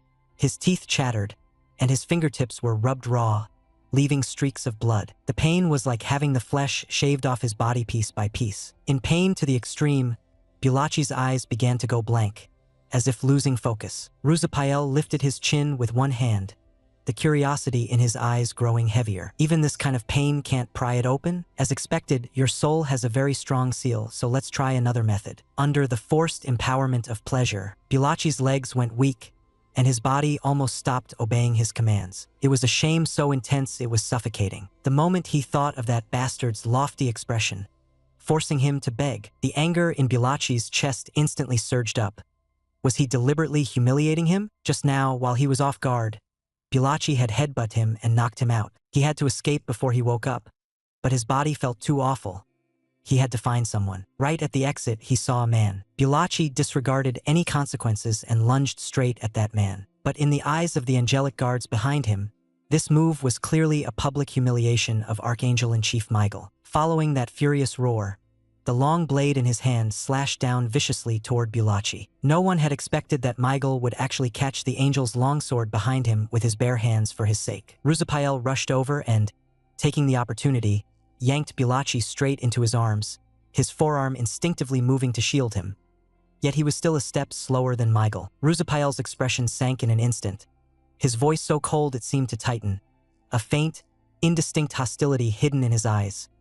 This is my adjutant, Blacie. He has actually offended the Archangel. It's my fault for not keeping him in line. I'll take him back right now for a proper lesson. Farewell. Miguel's brows furrowed slightly. He still replied politely, "It's nothing." But his gaze kept following the person in his arms whose cheeks had turned red. In that moment, he actually felt a little dazed and could only watch their departing backs. Almost unconsciously, Miguel murmured Blacie's name under his breath. The moment they left Miguel's line of sight, Ruzapael directly slammed Blacie against the wall, caging him in. His face was dark as he stared fixedly into Blacie's eyes. Miguel actually chose to protect you. When did you hook him? You really do have a talent for this sort of thing. Ruzapael's gaze grew even more intense, his tone full of mockery, yet hiding a faint jealousy he refused to admit. Blacie let out a soft laugh and shot back. Sounds like you just caught your lover cheating on the spot. The air pressure around them instantly dropped to the absolute limit. Even when Blacie was limp all over in the lingering aftershocks of that ultimate sensation, he still refused to bow his head in front of him. He forcefully shoved Ruzapael away, his eyes cold and contemptuous. Let go. Of all the people I might seduce, it would never be you. Relax. I'll go out right now. Ruzapael had always been rational, but Blacie could always easily push him to the brink of losing control. He suddenly grabbed Blacie's shoulder and twisted him around. He pressed the man so that his back was against him and pinned him directly to the wall, a hint of madness flickering in his eyes. Even if you keep running your mouth, Blacie only felt a chill run down his back, and with that ultimate sensation still there, his legs were almost too weak to stand. He trembled all over, carrying a mix of shame and anger, forced to let the other man see him so pathetic. The corner of Ruzapael's mouth lifted as he stared meaningfully at the person beneath him. Oh, I almost forgot. That ultimate sensation hasn't worn off yet. Blacie's internal alarm blared at full volume in an instant. He could hear exactly what Ruzapael meant to do, and he turned around in mortified fury to issue a harsh threat. But his body was so weak and limp that there was no intimidation at all. Blacie hated this feeling of his body being out of his own control. He could only let the bastard behind him do as he pleased. Ruzapael was just one step away from fully confirming it. In that split second of distraction, Blacie raised his hand and slapped him hard across the face with a crack. Blacie knitted his brows tightly, glaring at Ruzapael with open disgust. Don't do disgusting things. This sentence completely ignited Ruzapael. His gaze suddenly sank, frighteningly cold. He violently pinned Blromace down and forcibly began the energy exchange. Blromace only felt a surge of power pouring in from Ruzapael's side. His consciousness was gradually emptied out. His body fell completely out of control until he fully fainted. Yet Ruzapael was staring in shock at Blromace's back. In the center of the butterfly wings, there was a pitch-black eye opened wide. And this scene, the energy exchange between Blromace and Ruzapael, was also witnessed by Megao. He hadn't expected that Blromace would be so special to Lord Ruzapael. The hatred in his heart instantly deepened. Ruzapael rummaged through countless ancient texts before finally discovering Blromace's true form. The only butterfly in heaven. In the bedchamber, Blromace slowly woke up, his mind replaying again and again, before he fainted, how Ruzapael had hurt him. His gaze gradually became empty. Hatred surged out together with his tears. Ruzapael, this humiliation today, I will definitely make you repay. I will definitely make you lose everything. Within the angelic legion, as soon as Ruzapael appeared, he heard the loud and orderly response of the angel legion. The angelic legion respectfully welcomes His Highness Ruzapael, radiant star, vice sovereign of heaven. Blromace clenched his teeth, glaring furiously at the man in the chief seat. He hadn't expected that this bastard actually did have real prestige. Ruzapael's voice was loud yet calm. The devils of hell are restless and have repeatedly provoked the majesty of heaven. The time has come. As soon as he finished speaking, angels pushed the cage holding the demon to the front of the platform. Ruzapael raised his hand, his palm aimed at the demon. A terrifying energy rapidly gathered in his palm. The demon exploded in an instant, flesh and blood mangled, fragments splattering in all directions. The moment the blood and flesh splashed over, Blromace only felt an extreme wave of nausea. The moment the blood and flesh splashed over, Blromace only felt an extreme wave of nausea. Immediately after, Ruzapael publicly announced that heaven would launch an all-out war against hell. Blromace handed over the list of the 30 generals joining the war, along with the vanguard petition, to Ruzapael together. Finally, he took out his own application, checked it over once more, then informed the other party with a blank expression. He was also one of the 30 generals. God had already given his approval. After speaking, he did not spare even a glance for Ruzapael's face, which was gradually darkening. In the most standard, most official tone, he reported, "The pre-war mobilization banquet for tonight has been properly arranged. This subordinate will now take his leave." Without waiting for Ruzapael to speak, he turned and left, clean and decisive. The just submitted application burned to ash bit by bit between Ruzapael's fingers. As if giving someone a final reminder, Ruzapael spoke slowly. "You trust God that much? Obey him that much? The ironic thing is, for you, he's the least trustworthy person in this entire heaven." Blromace did not respond. When he reached the doorway, he only added coldly, "The application will be resubmitted." The banquet had already begun. Blromace looked up, gazing at Ruzapael weaving through the crowd. God was going to cast Ruzapael into hell. If he caught something on him this time, he could make God strike directly and completely push him down. Blromace no longer hesitated and headed straight for Ruzapael's office. Meeting him again made Michael momentarily lose focus. He even forgot to reply to the angel trying to chat him up beside him. His cheeks burned, and he could only stare blankly at Blromace's departing back. Blromace searched Ruzapael's office for a long time, but he found nothing at all. This guy was terrifyingly meticulous, with almost no flaws, and Blromace's heart grew restless beyond his control. He unconsciously bit down on the corner of his lips, his teeth grinding out thin traces of blood, while the aura around him began to transform into white, translucent butterflies. Blromace stared at the fluttering cluster of butterflies, slightly dazed.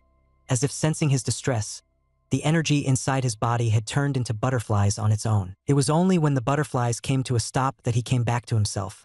This was actually a seal. The moment the item landed in his hands, a sound suddenly came from the doorway, and he jolted in fright. The moment the item landed in his hands, a cold voice came from outside the door.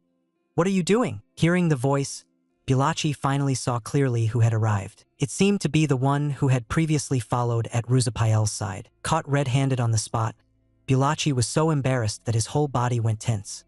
He had just opened his mouth and managed to utter a single syllable. In the next second, the other person suddenly lost control of their emotions. Before Blromace had time to react, the person in front of him slammed into him. Blromace only felt a sharp, stabbing pain in his abdomen. He shoved the person away and clutched his wound with a death grip. In an instant, a large patch of bright red blood soaked through those pure white robes. The white robe, set off against that dark crimson, was so harsh it hurt the eyes. The harder Blromace pressed down, the tighter he held, yet the scorching hot blood in his abdomen still kept gushing out. Unable to see his exact position, Manga gripped the blood-stained dagger tightly, his whole body on high alert.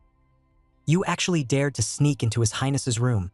You must be trying to steal something from His Highness." As the blood flowed out bit by bit, Blromace's body grew weaker and weaker, and the butterflies he had conjured began slowly to dissipate. The ribbon fell and then melted away. Only then did Blromace see clearly. It was actually a list of angels who had been unfaithful to God. The commotion in the study quickly alerted the angelic guards. Seeing someone break in, Blromace immediately picked up the list and, clutching his wound, rushed out. Manga roared furiously in the direction he had fled. "Catch him!" He stole His Highness's belongings. At the banquet, Ruzapael happened to see the scene of Blromace fleeing in a panic. In Blromace's mind, there was only one thought left.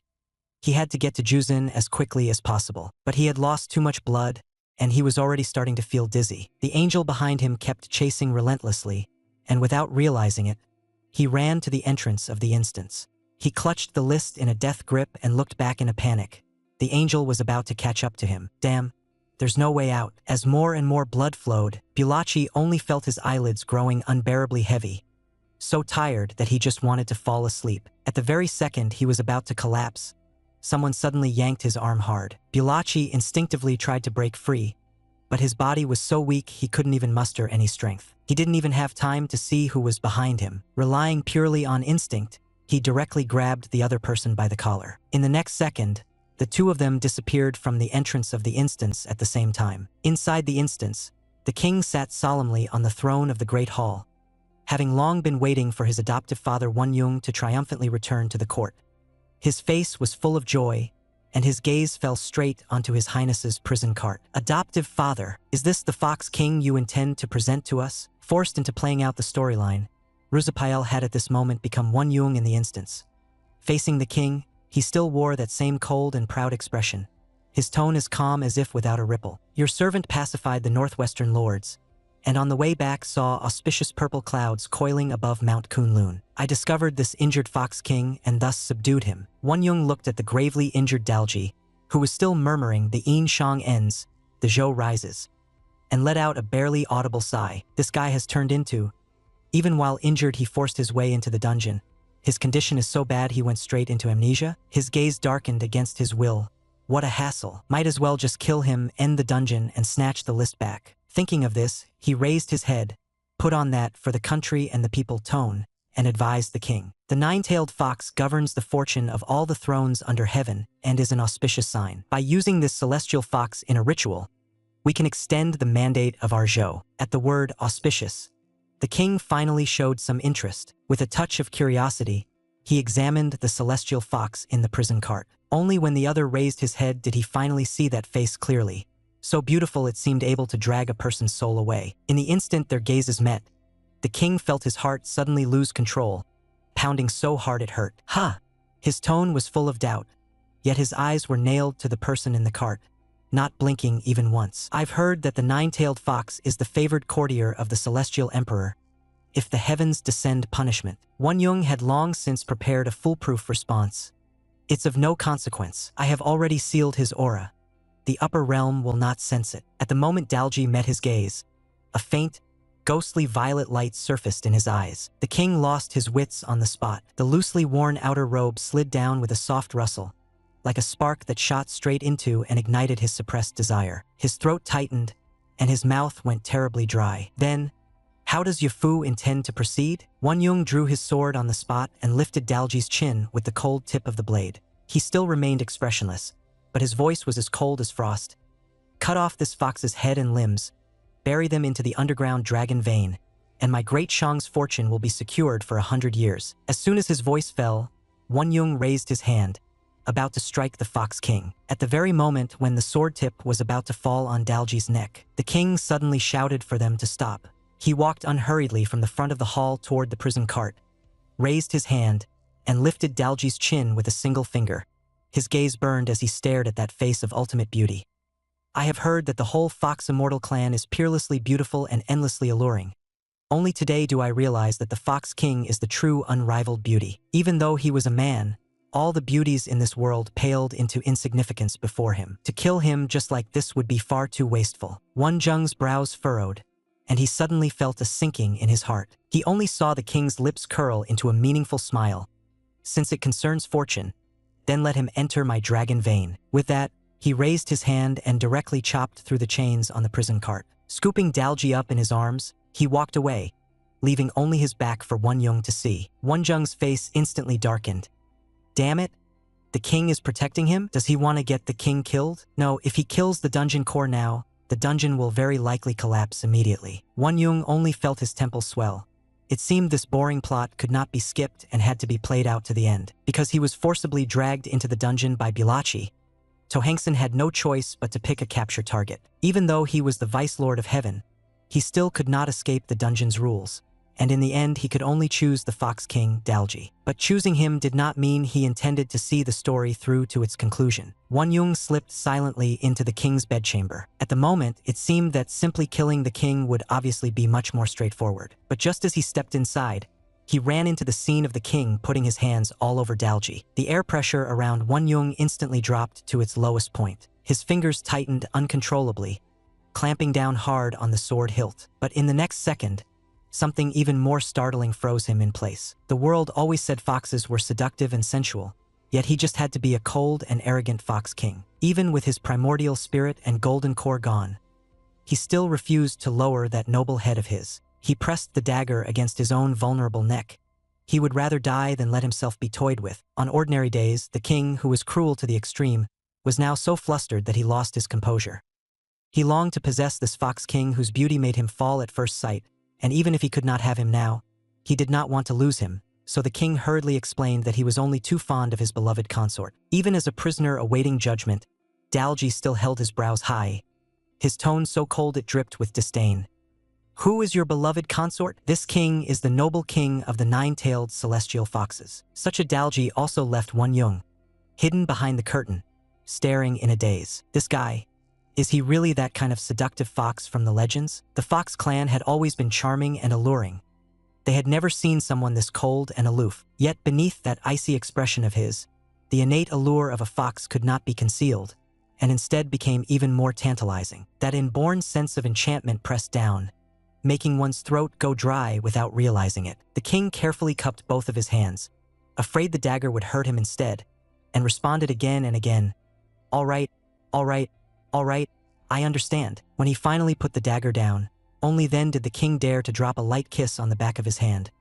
His voice pressed very low, as if afraid of angering him again.